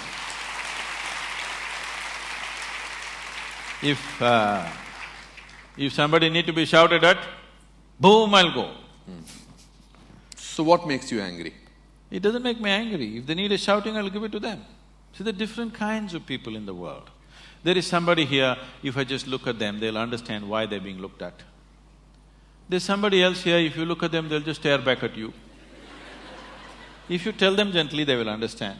There is somebody here, if you tell them gently, they won't get it, you have to shout at them. There's somebody else here, even if you shout, they won't get it, you have to knock them on the head and tell them. Different levels of sensitivity in the world. Your action should be appropriate to the situation in which you exist. I am not bound like this, I will not say this, I will be gentle, I will be nice, I have no such things. I am just appropriate to the situations in which I exist. What you need, I will do. If you need only shouting, I'll do. What's my problem? What's your shortcoming? Huh? My shortcoming is, I'm not tall enough. You're the tallest man right now you're here. We know I that. came little short. What is your shortcoming? Others should tell me, isn't it? If I knew, I would fix it. If I knew what's my shortcoming, I would fix it. You are a person who self-evaluates, I'm sure, very well, who knows himself. If he knows the world or he feels that he knows the world, you know, must be knowing yourself. What is it? See, this is… I'm restless, like let me put it, I'm restless. I don't know how I'm talking because it's wonderful to listen to you, but I'm restless, I know it. So I think it's a shortcoming, I need to settle down. What is your shortcoming? See, it's very difficult to explain this because you're looking at, okay, as a person everybody has pluses and minuses like this. It is not that I am all plus, no minus, I'm not thinking like that. It is just that it's very strange. I'm not really a person, that's my problem. I can… in any given moment, I will just make myself as it is necessary for that situation. Sometimes if it's not successful, I will adjust it a little more. So it's just that I'm made like this, if I sit like this by myself, I don't have a single thought on my mind. If I sit… sometimes I shut my doors for 4-5 days, I don't have a single thought. I don't look out of the window, I don't read, I don't do anything. So I don't have a personality as such. So I'm neither plus nor minus, I'm just like, at this moment I have to make myself up, okay, how should I be right now? How are the people around me? Accordingly I am. Otherwise, maybe in certain moments or in certain situations, I might not have succeeded as well as I could have because I did not grasp the situation at that moment, as I should have. But what is the plus in me, what is the minus in me? First of all, I don't know where is me, because I make it up. You also make it up, you're an actor. But I don't act, I really make it up. And everybody is making it up, but they believe it's true. I know it's not true. So, I don't know how to add pluses and minuses to me when I don't exist as a person. When was the last time you cried? Every day. Not out of ecstasy, but out of feeling for somebody. Every day, I would say. Out of compassion, out of… That's what just now, see, I'm like this. If I step on an ant, tears may come. If my mother dies, I'll simply sit there stoically, without a teardrop coming out of my eyes. Not because I have nothing for her. It is just that… it's very difficult to explain. When I want, I can go.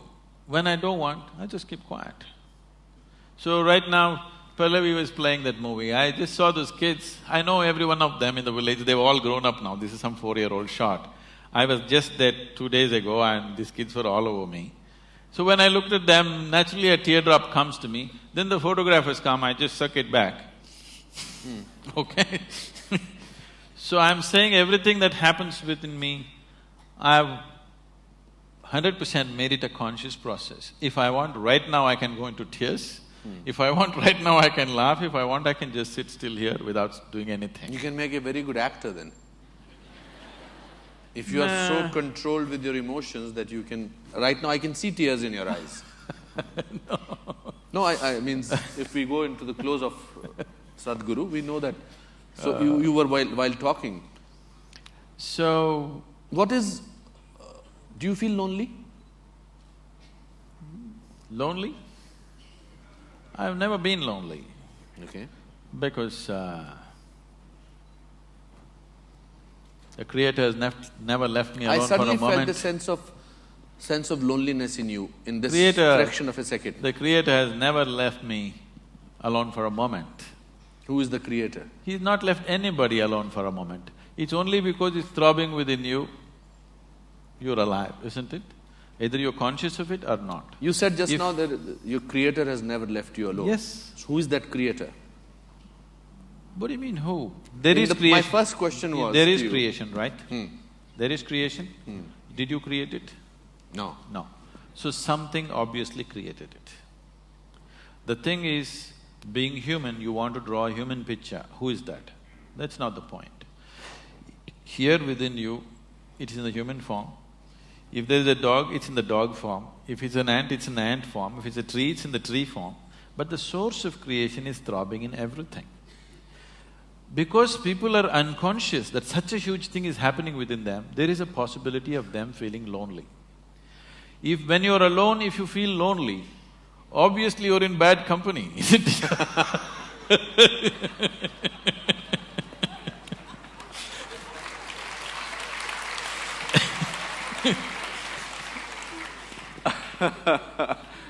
It's a great journey to be talking to you, I must say. If you have to describe, before we go to the questions to the audience, if you have to describe yourself in one word, what will that word be? I usually do this exercise with my actor students because then we see that if that word is going to be… In fact, it's for all of you. In your mind, please think if you have to describe yourself in one word, what that word will be. And whether that word will be there, the same word after 5 years, 10 years, or was that word before 5 years. So if Sadhguru has to decide, and if he has to, tell me to describe himself in one word, one that… apart from mystic. Okay. Would you consider wildlife as 2 words or 1 word? What is the word? Wildlife. It's… for you it's 1 word. 1 word. So life, uncultured, uncultivated, just wild and as it is, that's me. You're very warm also. Just life, nothing else. It's been very enriching talking to you, I must say that I feel rich. Okay, so questions from the audience? Yes, ma'am, in the red dupatta. Sorry, I don't know your name, you can tell me your name. Sorry? Sushmita. Okay, there's a mic coming for you, Sushmita.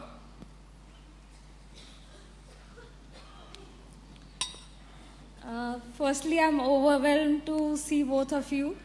And I went through the inner engineering program like 2 months back.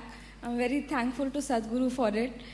My question is related to what Sadhguru just said, that if we want to bring the difference in India, we all need to step out and do things on our part. So recently I was in a village of Bihar. I was doing things, I saw people there, we were finding out about the schemes there, that whether they are reaching the people or not. But the thing is, when I explain that to other people, they are very negative about it. Like, whatever you do, nothing is going to change, the system is not going to change.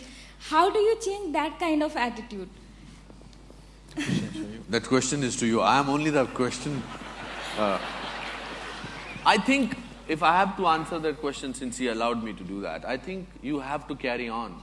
You don't get bogged down by people. You cannot get bogged down. Even if you are alone, you must carry on.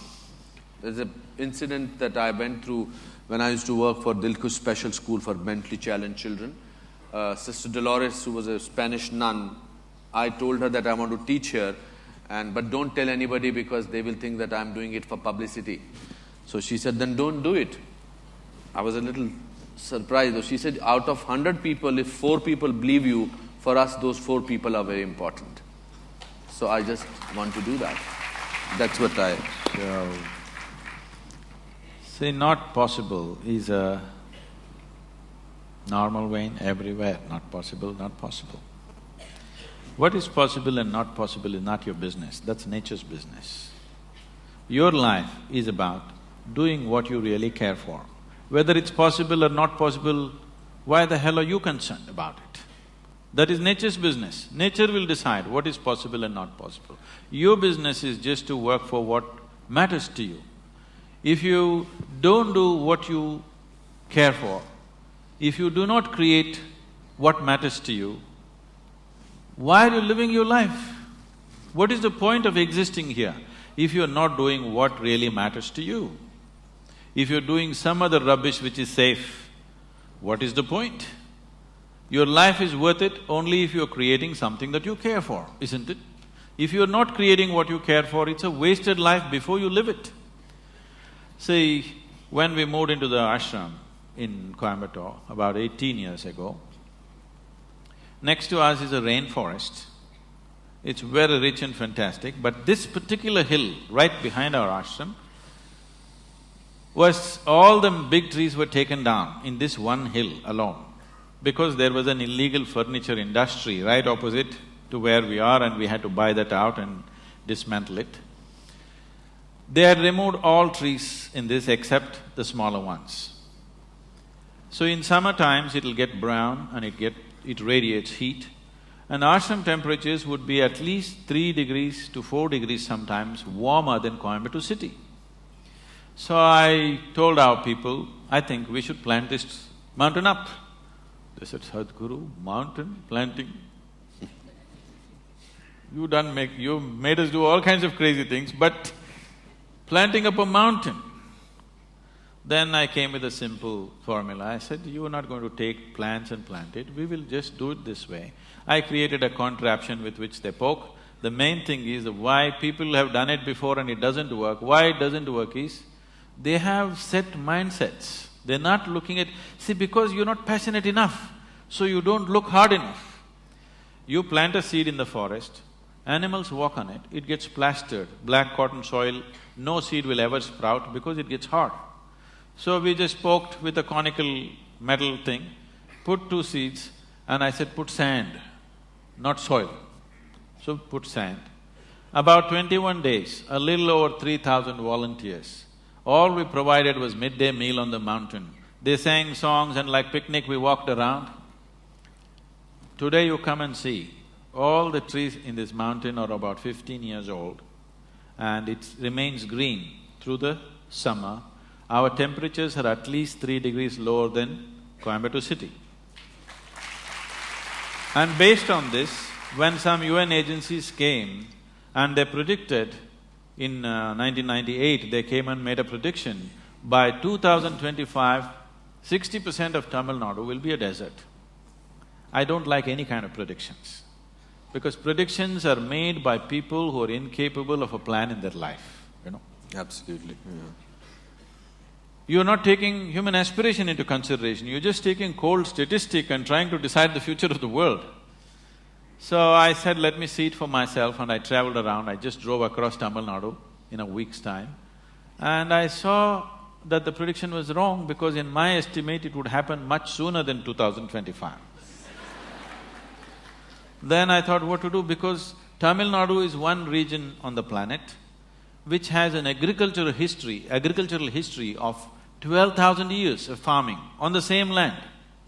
Some places the same communities and same families have been existing for 12,000 years. They've been doing farming. The only other place which has such history is some parts of South America. Nowhere else is a 12,000 year history of agriculture. 12,000 years this land has nurtured us. In one generation, we're going to turn it into a desert. It didn't look like a good idea to me. So I just made a barefoot calculation. Tamil Nadu's green cover is 16.5%. National aspiration is 33%. How many trees should we plant? I just made a simple barefoot calculation and arrived at 114 million trees. If you plant in 6 to 8 years, in 15 to 20 years, we'll have 33% green cover. So I called a group of people and said, we need to plant 114 million trees. Their eyeballs flew, Sadhguru, do you know what that number is? I asked them, what's your population, Tamil population? They said 62 million. 62 million people. If all of us plant one tree today, nurture it for 2 years, plant one more, what's the number? You got it? Why is it? Even a beggar on the street can plant one tree, isn't it? It doesn't need any capability. Only willingness is missing, isn't it? The necessary concern is missing. Because we don't understand how life happens. We think life happens out of supermarkets and shops. Life happens out of the planet. If you don't nourish it, it will not happen. So, what is possible and not possible? Leave that to nature. Today we've planted over 14 million trees in 6 or 7 years now. Tamil Nadu's green cover has gone up officially by 5.2%. The Google Maps show that over 7% increases happen. This is the only part of Asia where actually green cover is going up. Tamil Nadu is the only place where this is happening. And I want you to know, we did not give up our life to do this. We did not give up our life to do this. To turn this mountain green, we worked only about 22 days. To make this 14 million trees happen, we have worked, a certain group of people are working full-time, rest of us have just pitched in here and there, that's all. You don't have to give up your life to make these things happen. It is just that getting everybody involved is the big thing. Correct. Yes, yes sir. Mic to this gentleman, please. Forward, forward. Yes.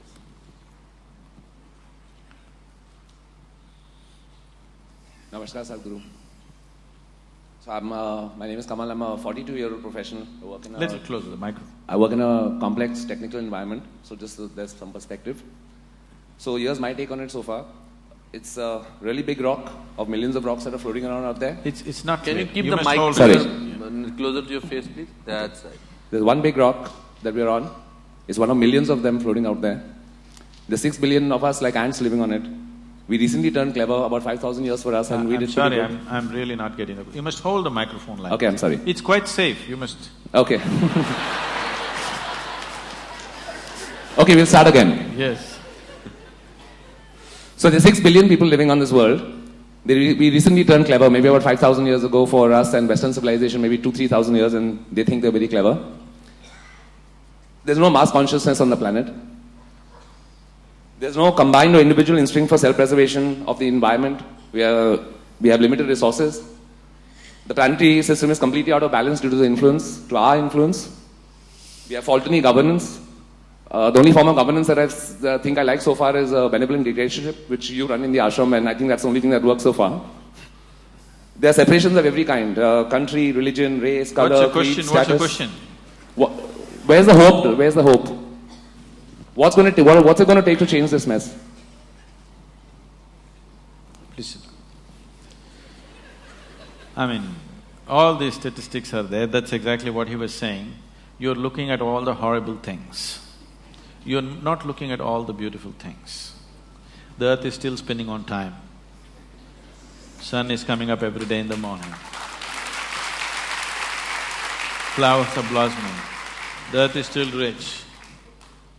Human beings, though they last a little bit, they still have their brains in place. So, look at the possibility rather than going on looking at what's not working. I am not saying we should not understand what's not working. Yes, we have to understand what's not working. But don't fill yourself with that. Fill yourself with a dream to create a possibility. Why sitting here, a young man like you going on saying this happening, that's happening, where is the hope? You'll only get depressed. You getting depressed is not a solution. You getting depressed is one more problem on the planet. Yes? Already we have enough. That's a good one. And I wanted to just get up and look at all these people. They're nice, healthy, vibrant people. It is just that life has not hit them hard enough to get up and do something right now. And apart from that, their daily grind is keeping them so busy, their own family, their own home, their own children, their own stuff is keeping them too busy for them to be going out and doing something. If you create an opportunity, I'm sure any number of them will participate. We have not created sufficient fora which is straight enough, sincere enough for many people to identify themselves with. This is exactly what we've been trying to create in South India, that first thing is brutally cleanliness. Cleanliness will not come easily, I want you to understand. When 10,000 people gather, a few million people gather, to keep the place clean of corruption, corruption does not mean somebody's become an official or a minister and taking money from somebody. Small things, you push the neighbor's child and want to push your child in the front. That's where it starts. That's where it starts. And it is just a question of how powerful you are, that much you push. People who are powerful, when they push, it is visible. When you do it, you think it's all right. No. So this corruption starts. To keep this clean, you have to be brutal. People in the book are writing, I'm very compassionate. Most of the day I am horribly brutal, chopping down people for small things that went off the line. If we did not do that, you would not see the atmosphere that you see in the ashram. You do not see the cleanliness that we see in our movements. Though millions of people are working, they function like this. 1 rupee will not go unaccounted. So, this will not come easy. Brutality. Every day what I do is not compassion, not love, just brutality, really. Wonderful. Also, there's a very beautiful line which says that failure is an event, never a person. So, I think you have your answer. And as Sadhguru said, let's not have one more problem on the planet. Yes, please. Kiranji wants to ask a question. Yes. I'm sure it's for him. Not for me. It's not working.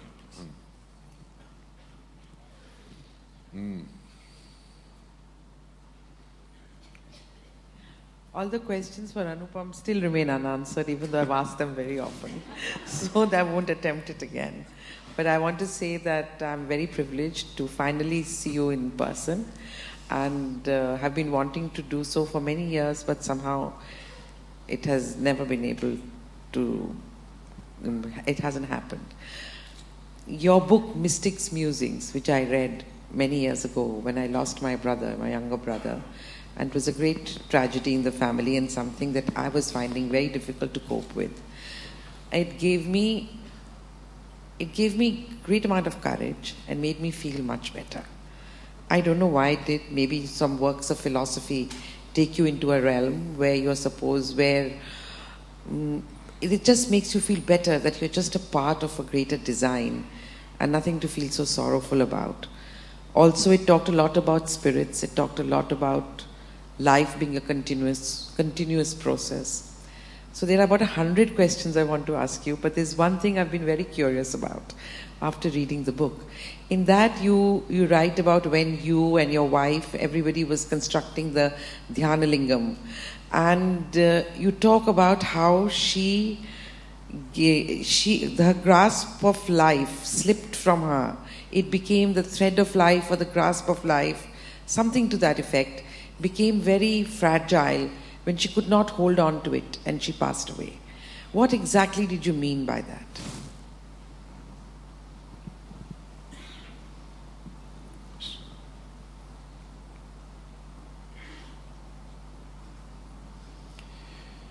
See, the life within you, the life within you manages to stick to the physicality of who you are. We've already been through this. Physicality is something that you gathered. It is not you, it is material. It is just a piece of this planet. What you gathered from the planet, if it has to stick to the life that you are, you must be in a certain level of reverberance. If you drop in intensity below a certain point, you can't hold it. That is called as dying of old age. There is no such thing in the world anymore as dying of old age, because doctors have decided you cannot die of old age, you can only die of a heart attack or a liver failure or a kidney failure or something. You cannot die of old age anymore. If you have seen anybody close up who are dying of old age, you will see, you can see his eyes become feeble, life becomes feeble. It's like the body is struggling to hold it, but it can't hold because it's become too feeble. If the reverberation goes below a certain level of intensity, it can't stick to the body, it will leave. So that is generally understood as leaving peacefully, because without struggle it just passed on. That's the reason why the word passing on has come. You're supposed to pass on, you're not supposed to kick out. So that is if the intensity drops. Another way to leave is you raise the pitch of life's intensity to such a pitch, it went beyond normal pitch, then also you leave the body. So spiritual sadhana is trying to get the pitch of your life to the highest point, because only if the intensity of life is high, it's like the voltage is high, that's why the lights are bright. If your voltage is low, the lights will be dim, your awareness will be dim, your perception will be dim, all you will know is just survival process. So you want to pitch it up. So when you pitch it up beyond a certain point, there is always a danger that you will slip out. So we will fix certain things. We will fix certain things. When a spiritual aspirant is progressing with a certain rapidity, we will fix the body in a certain way so that that cannot happen. Just yesterday I was, at the ashram satsang when we were there, one lady asked why women are asked to wear, the toe rings. What do you call this in Hindi? The toe ring, not you, you're not wearing. Bichwa. Yes. So it's called mettu in South. Why women are asked to wear toe rings when they get married? Because marriage was supposed to be such a huge experience that they could leave the body. At the age of 8, they would marry them. They will never see each other till they're 14 or 15. But emotionally, psychologically, she is cultivated to believe that her husband is like God. When she meets him, life will explode. That possibility in the child's mind has built up. When she is physically mature, she is brought into marriage. Because in this country, in this culture, there is no business, there is no marriage, there is no child, there is no family. Everything is just a tool towards your liberation and mukti. You get married because you want to use that as a tool to your liberation. You raise children because you want to use that as a tool to your liberation. You become a sannyasi because you want to use that. It does not matter what you do. Everything is towards your mukti or liberation. Because of this, they nurtured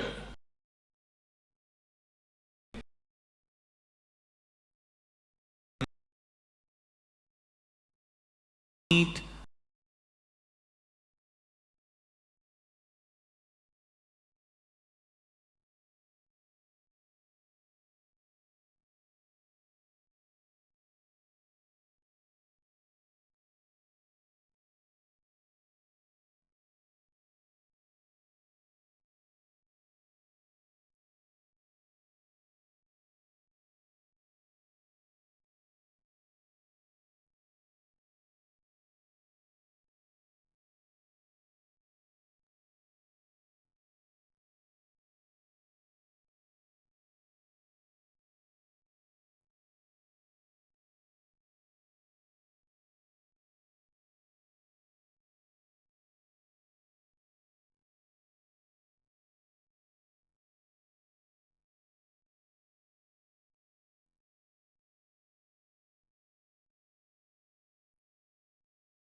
unexplainable.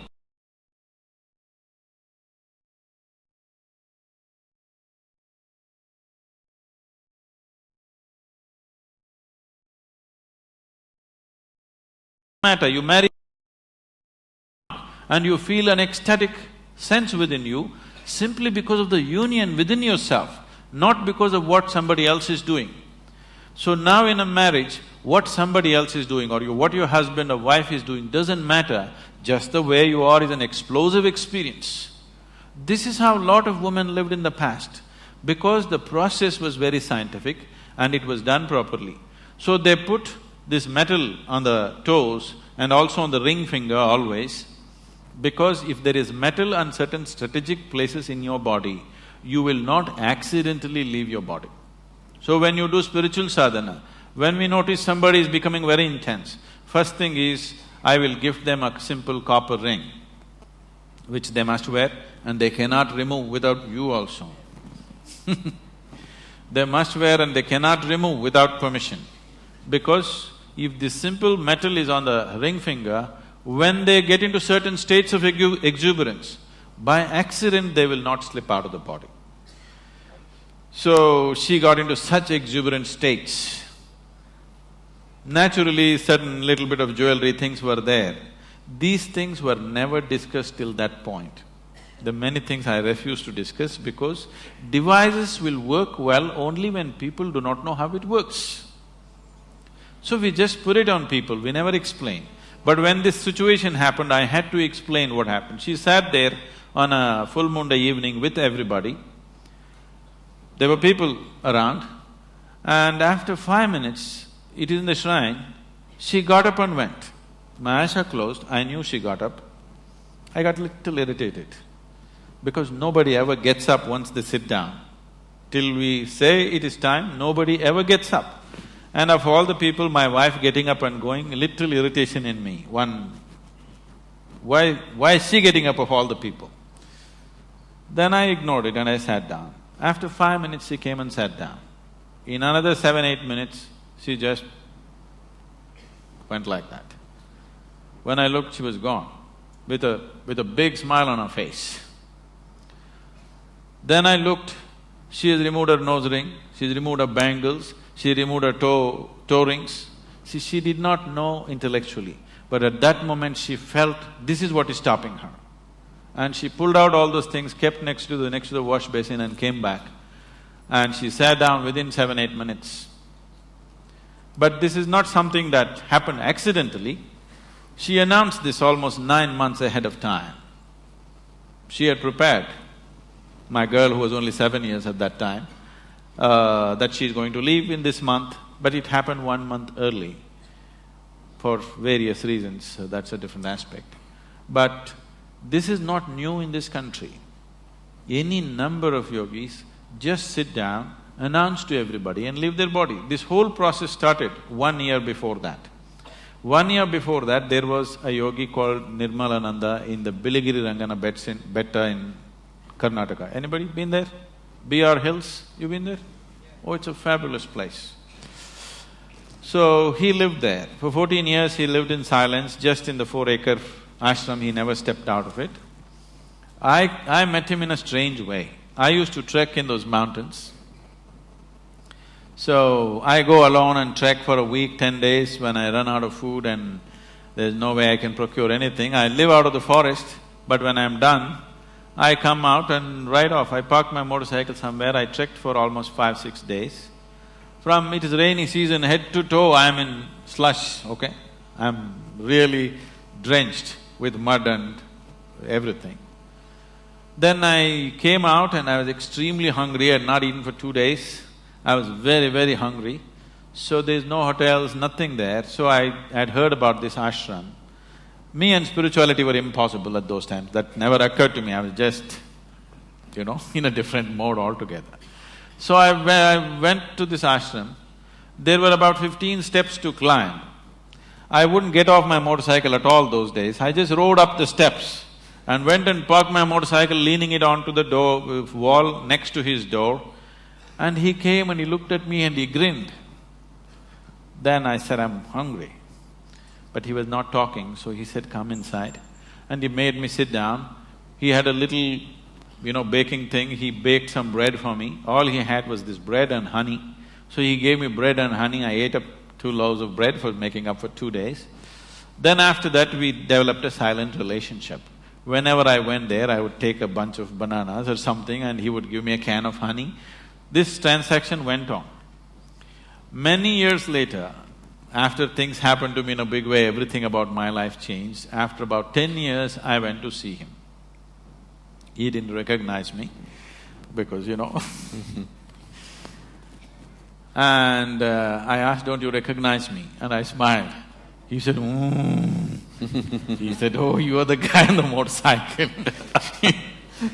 So at the age of 73, he decided when Uttarayana comes, you know what's Uttarayana? The sun's relationship with the earth, when it moves from southern hemisphere to north, you heard of Bhishma waiting to die at that time.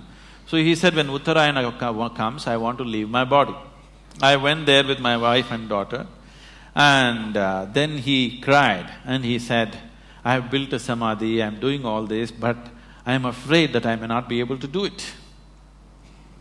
Then I started discussing the technicalities of what it is, what makes it happen, what stops it, what is it that you need to do, and these kind of things. So, my wife Viji was also there, she was listening to all this. Then we were driving back.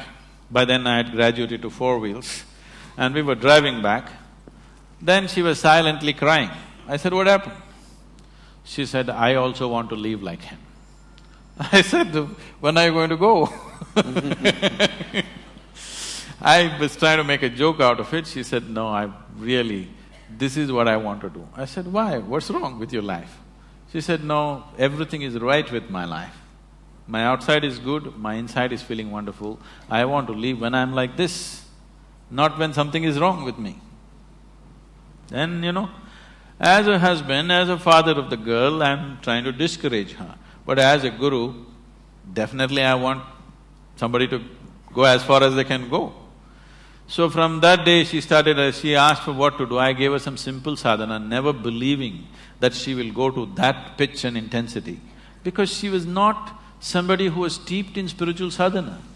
She's just a very alive, she's either up or down, She's either absolutely exuberant or down. She doesn't know the in-between.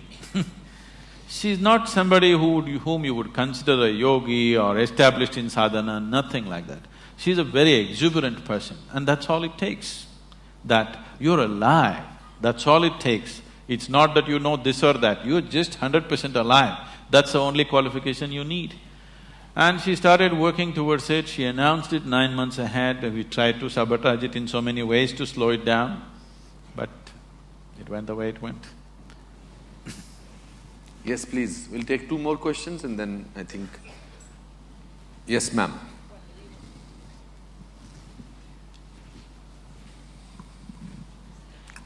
Mic for the lady, please. aa rahe.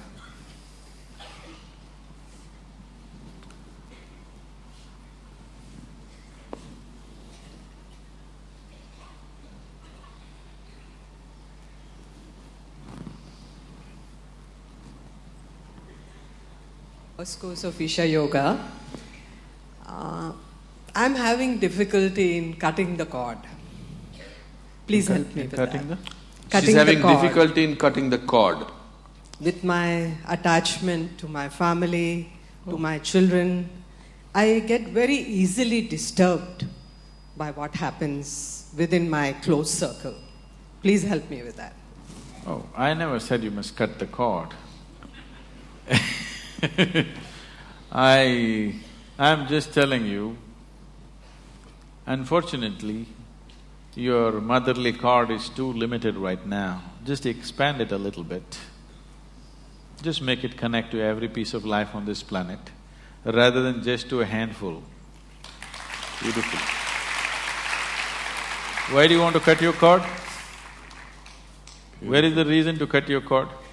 The reason why… See, please understand this. There is a difference between involvement and entanglement. If you do not know involvement, you will never know life. The only way to know life is with involvement. If you're not involved, would you know anything? Forget about spirituality. Would you know anything in your life if you're not involved? The only way to know anything in your life is with involvement.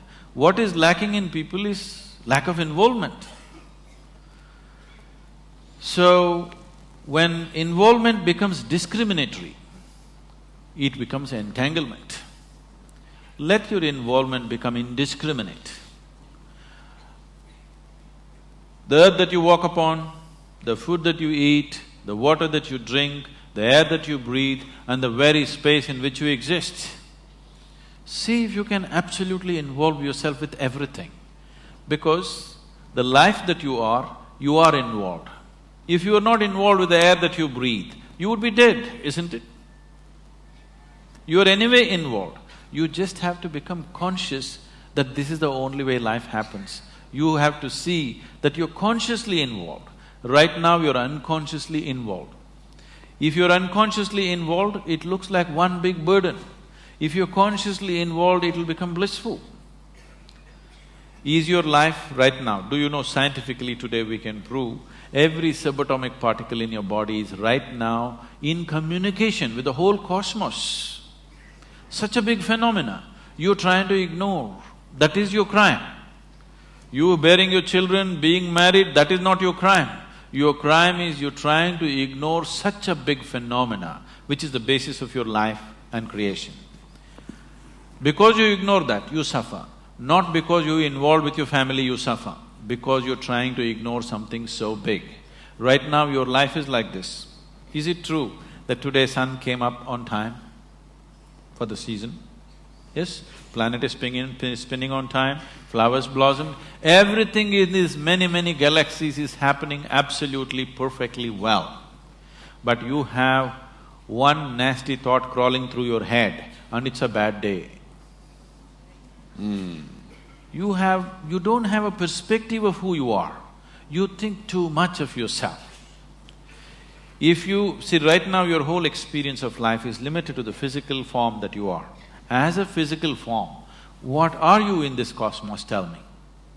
In your home you may be something, on the street not much, in the town nothing, in the cosmos you're not even a speck of dust. Please get the perspective right. As a physical existence, you're really nothing, isn't it?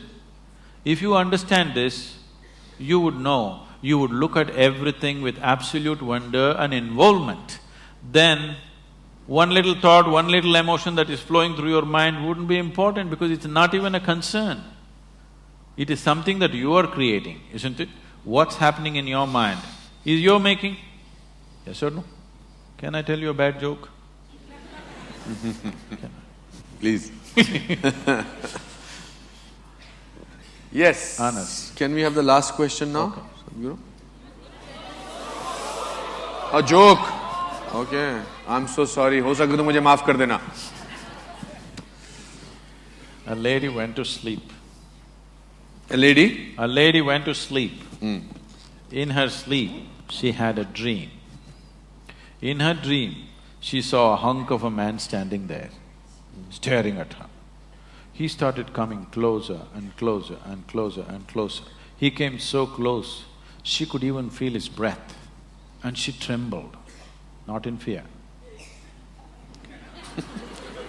And then she asked, "What will you do to me?" The man said, "Well, lady, it's your dream."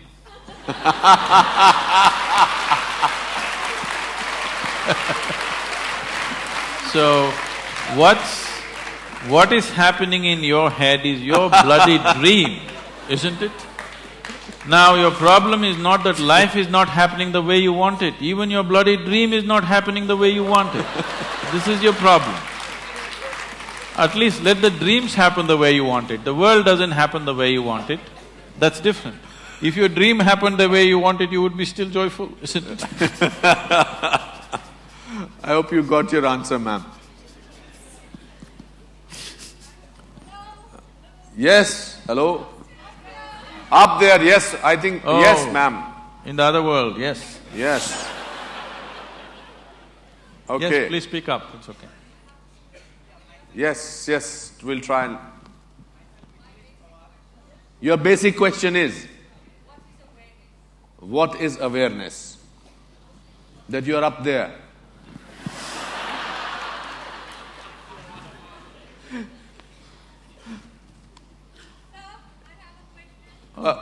I think that lady asked a question, what is awareness? Let Sadhguru answer that. Is it related to that kind of a question? Okay, then I think let Sadhguru answer that. That no is very firm, I understand that. I somehow feel what is your question going to be. Okay, what is awareness, Sadhguru? Aliveness is awareness. You know that you're alive only because you're aware. Only thing is, right now your awareness is very limited, it's in low voltage. You just have to pump it up. You just have to increase the pitch of the voltage, that's all. It's not that you're not aware. Only because you're aware, you know that you're here. Otherwise you wouldn't even know. Suppose, is there anybody sleeping in the dark corners? Suppose somebody's gone like this, he doesn't even know where he is, isn't it? Not only he does not know where he is, he does not even know whether he is or he isn't. Isn't it? So you are aware, that's why you know you're here, that's why you know you are. But now, it is not strong enough. It is not lighting up the whole space, it is only lighting one corner of your life. It is giving you enough awareness to survive in the world. It is not giving you enough awareness to know the nature of life. Now when we say awareness, awareness, we are talking about only heightening your awareness, not creating some new awareness. Your awareness is good enough for survival. Is that enough for you? Or do you want to know the very nature of your existence? If you want to know the very nature of your existence, then you need to pitch up your awareness to a higher level, otherwise it will not happen. Please, this. Yes, the lady with the no. We have all eyes for you now. What's your name? Mrinalini. Why don't you shoot at him?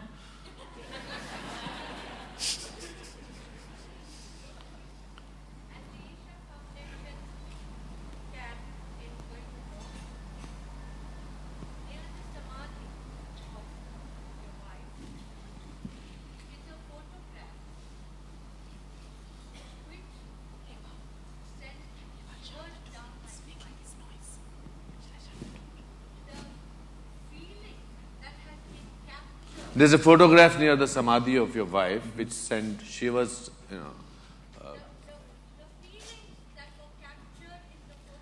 Whose photograph is that? Okay.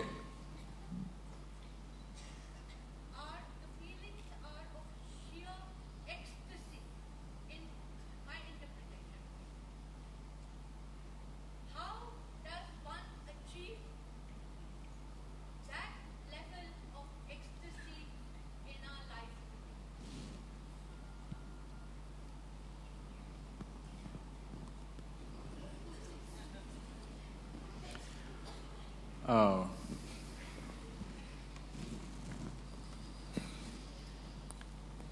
So every life that is here is capable of joy, is capable of blissfulness, is capable of ecstasy. The only problem is they're not able to sustain it. The problem is of sustainability. Everybody knows moments of all this. But to be there, you have not built the necessary foundations. See, if there is a wall, you can jump up and have a peep. Or you can go on a trampoline and have a little longer peep, but you'll come down. But if you build a ladder, which is not so romantic as jumping, but if you climb up, you're across the wall. So, instead of calling it by different names like blissfulness, ecstasy, this, that, pleasantness, highest level of pleasantness, this is what every human being wants. If your body is pleasant, we say it is health. If it becomes very pleasant, we say it's pleasure. If your mind is pleasant, we say this is peace. If it becomes very pleasant, we say this is joy. If your emotions are pleasant, we say this is love. If it becomes very pleasant, we say it's compassion. If your very life energies are pleasant, we say this is bliss. If it is very pleasant, we say this is ecstasy. If your surroundings have become pleasant, we say you're a success. This is all every human being is seeking, isn't it? Nothing more. You want your insides pleasant, you want your outsides pleasant. This is all a human being is seeking. Outside pleasantness, you need people's cooperation. Yes? It is a craft. You have to arrange, you have to compromise, you have to deal with situations properly. Creating outside pleasantness is a certain talent, a certain capability. Not everybody is able to do the same thing on the outside. But when it comes to interiority, all of us are equally capable. Nobody has come better endowed than the other. Every human being is capable of the same thing in the inward dimension. So, somebody is sitting in a state of ecstasy, how to get there? Is it possible for me? Don't even ask the question, is it possible? If it is possible for me, it is for sure possible for you. But what I do on the outside, is it possible for you? Maybe, may not be. But what I do on the inside, is it possible for me? Definitely, definitely possible. Inner experience, nobody can be denied. External capabilities are different. So, what needs to be done? Whatever you've been through, the inner engineering is the fundamental. If you get this one thing right, you will naturally grow into that. The problem is, every day you keep undoing it. You understand? So every day in the morning you do this, now we're giving the Isha Kriya CD also all over Mumbai. But every day in the morning you give yourself a 3-minute crash course in inner engineering. You will see, in 3 months' time, you will be feeling very pleasant. In 6 months' time, if you simply look at a tree, you will burst into ecstasy. If you look at a cloud, you will burst into ecstasy. If you close your eyes, you will get there. No matter what, you just need an excuse. You will become like that, for sure. Because these are the fundamentals. That's why I'm saying it's engineering, because if you want to engineer something, you have to do it right, otherwise it'll not work. You can't somehow… See, you want to build this building, you can't somehow place something and hope it will stand. It will not stand. You have to place it in a certain way, then only the building stands up, isn't it? Similarly, you have to hold yourself in a certain way, then only this experience holds up. Otherwise, moments up and then down. Also, I feel, with your permission, I think if you depend on others to make you happy, I think there's a possibility you may not be happy. If you decide that you need to decide to be happy, then there is a possibility… Why are you underestimating her husband? Okay.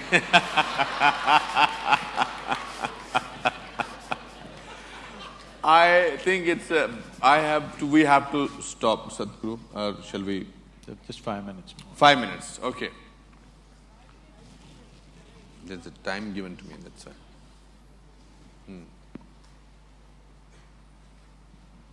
Good evening, all of you, and my pranams to Guruji and Anupamji. I'm Vijay Shankar. I'm from the media and also a classical dancer. So, Guruji, I would like to know, man is always craving for more and not happy at all with whatever he gets. Of course, you just explained now how happiness is an internal state of being. So normally, what would you tell to normal people as to how to get peace and happiness in their lives? आसान question पूछा आपने। The problem is not that human beings are craving for more, they are craving too little. Right now, instead of… when human consciousness is able to grasp the whole cosmos, instead of craving for that, they're craving for an apartment in Mumbai. Just stupid. So their suffering is not because they're craving for more, they're craving for too little. They conjuice even in their craving. That is their problem. Please crave for everything, you will be wonderful. There'll be no misery. You're craving for little things, that's your problem. When such a big possibility is there, going for this is it's criminal, I would say. So it is because of this crime they are suffering. They are being punished for this crime, not for craving too much. They are not craving enough. When creation and creator is possible, they just want this little piece of property. That's all they're thinking of. They can't think beyond that. So they suffer. For limiting themselves, not because of craving for too much. One last question we'll take. Sadhguru.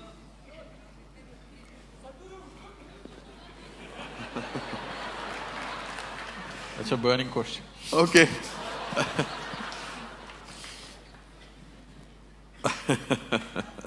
Sadhguru, I have deep gratitude towards you. I read an article about you from you in Times of India, and I was really amazed, and that led to a strong feeling. I just can't imagine. I still have that feeling. So that connection is with you. So I have been, since childhood, I have been ignored a lot of times. I feel I have been manipulated, So I'm not able to understand, what is happening actually. I always go through these things every now and then. Okay. So if you've been ignored by everybody around you, it's a fortune. You have life for yourself.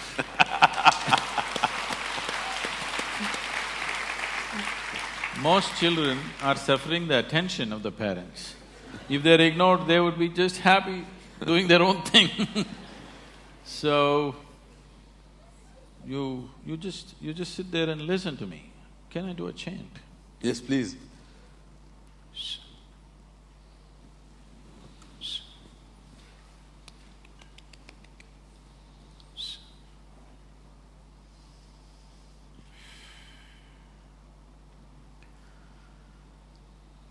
कर चरण कृतं वा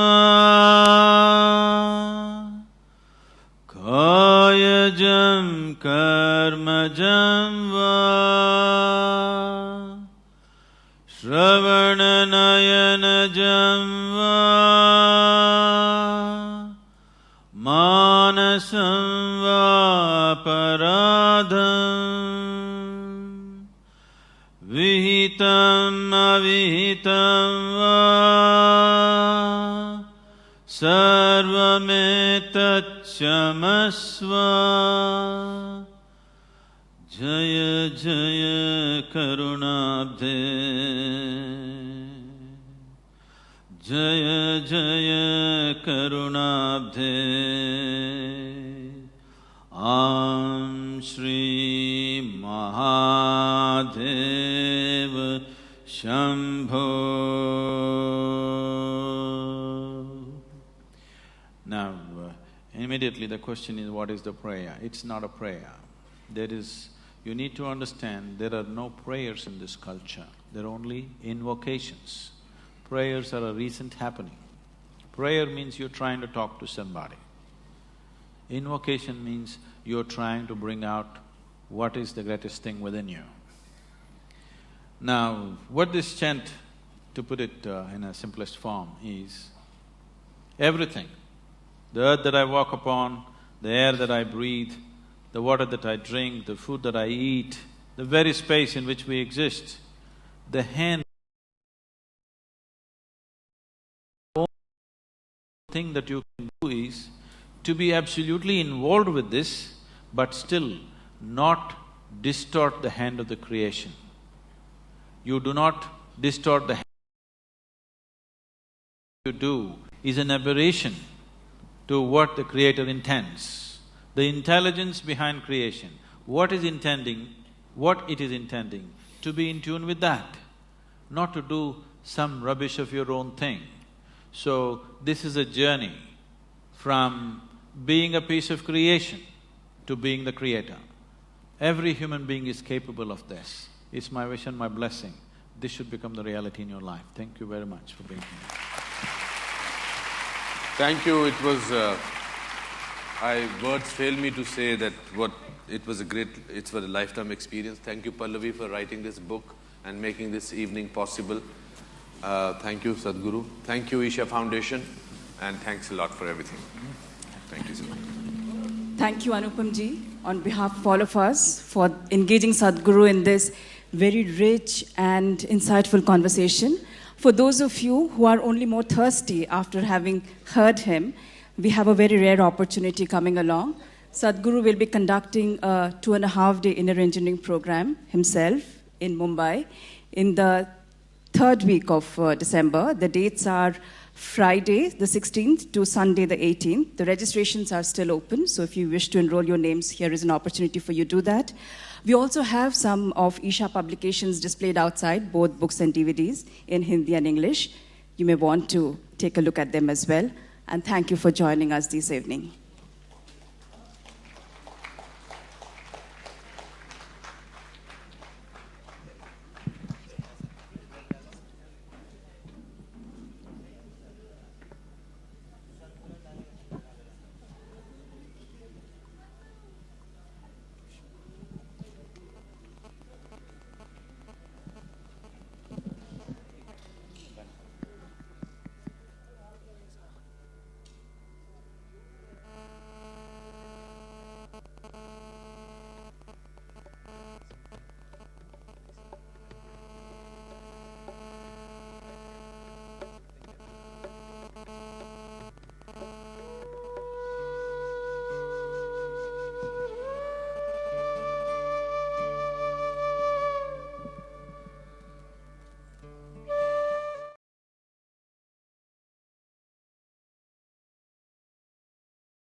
There was a point in my life when health was all that mattered.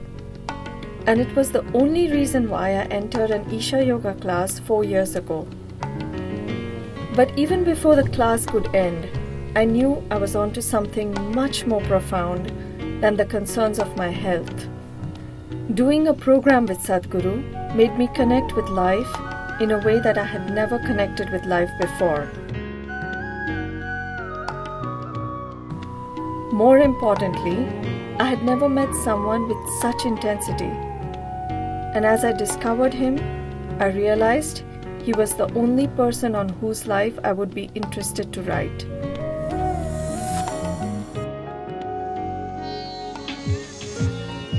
There was no thought of a picture book in mind when I approached Sadhguru to write his biography. He told me I was too late because it was already nearing completion. So I wondered what to do, and he leaned forward and said, "There are all these pictures lying in the archives. Why don't you try and do something with them?" So I went to the archives and saw these pictures, and it was very clear that there was a potential for a book just waiting to happen. Each picture there spoke 1,000 words of his journey.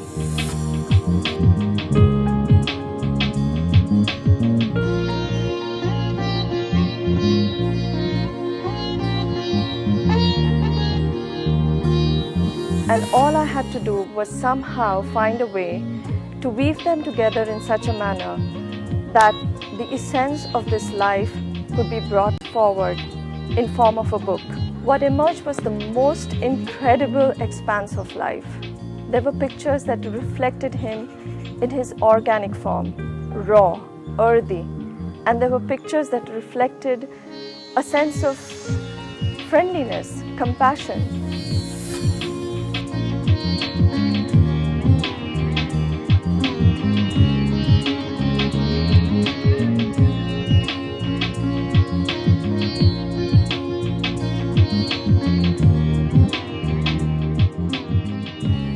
Some had him bare, ash-smeared, and others had him draped in elegant silk shawls. Here was a life that could enjoy the luxuries as he immersed himself in a game of golf and also abandon himself to a cave without food or water and dissolve in bliss. I had a fair knowledge of all the 7 chakras as most Indians do, and I could relate all his qualities, whether of stability, passion, balance, love, strength, perception, transcendence, in a neat pattern touching everything he did. So I used the symbolism of these chakras to divide these pictures in their various facets. And as a result, a book formed quite effortlessly, with every page revealing itself as I went along.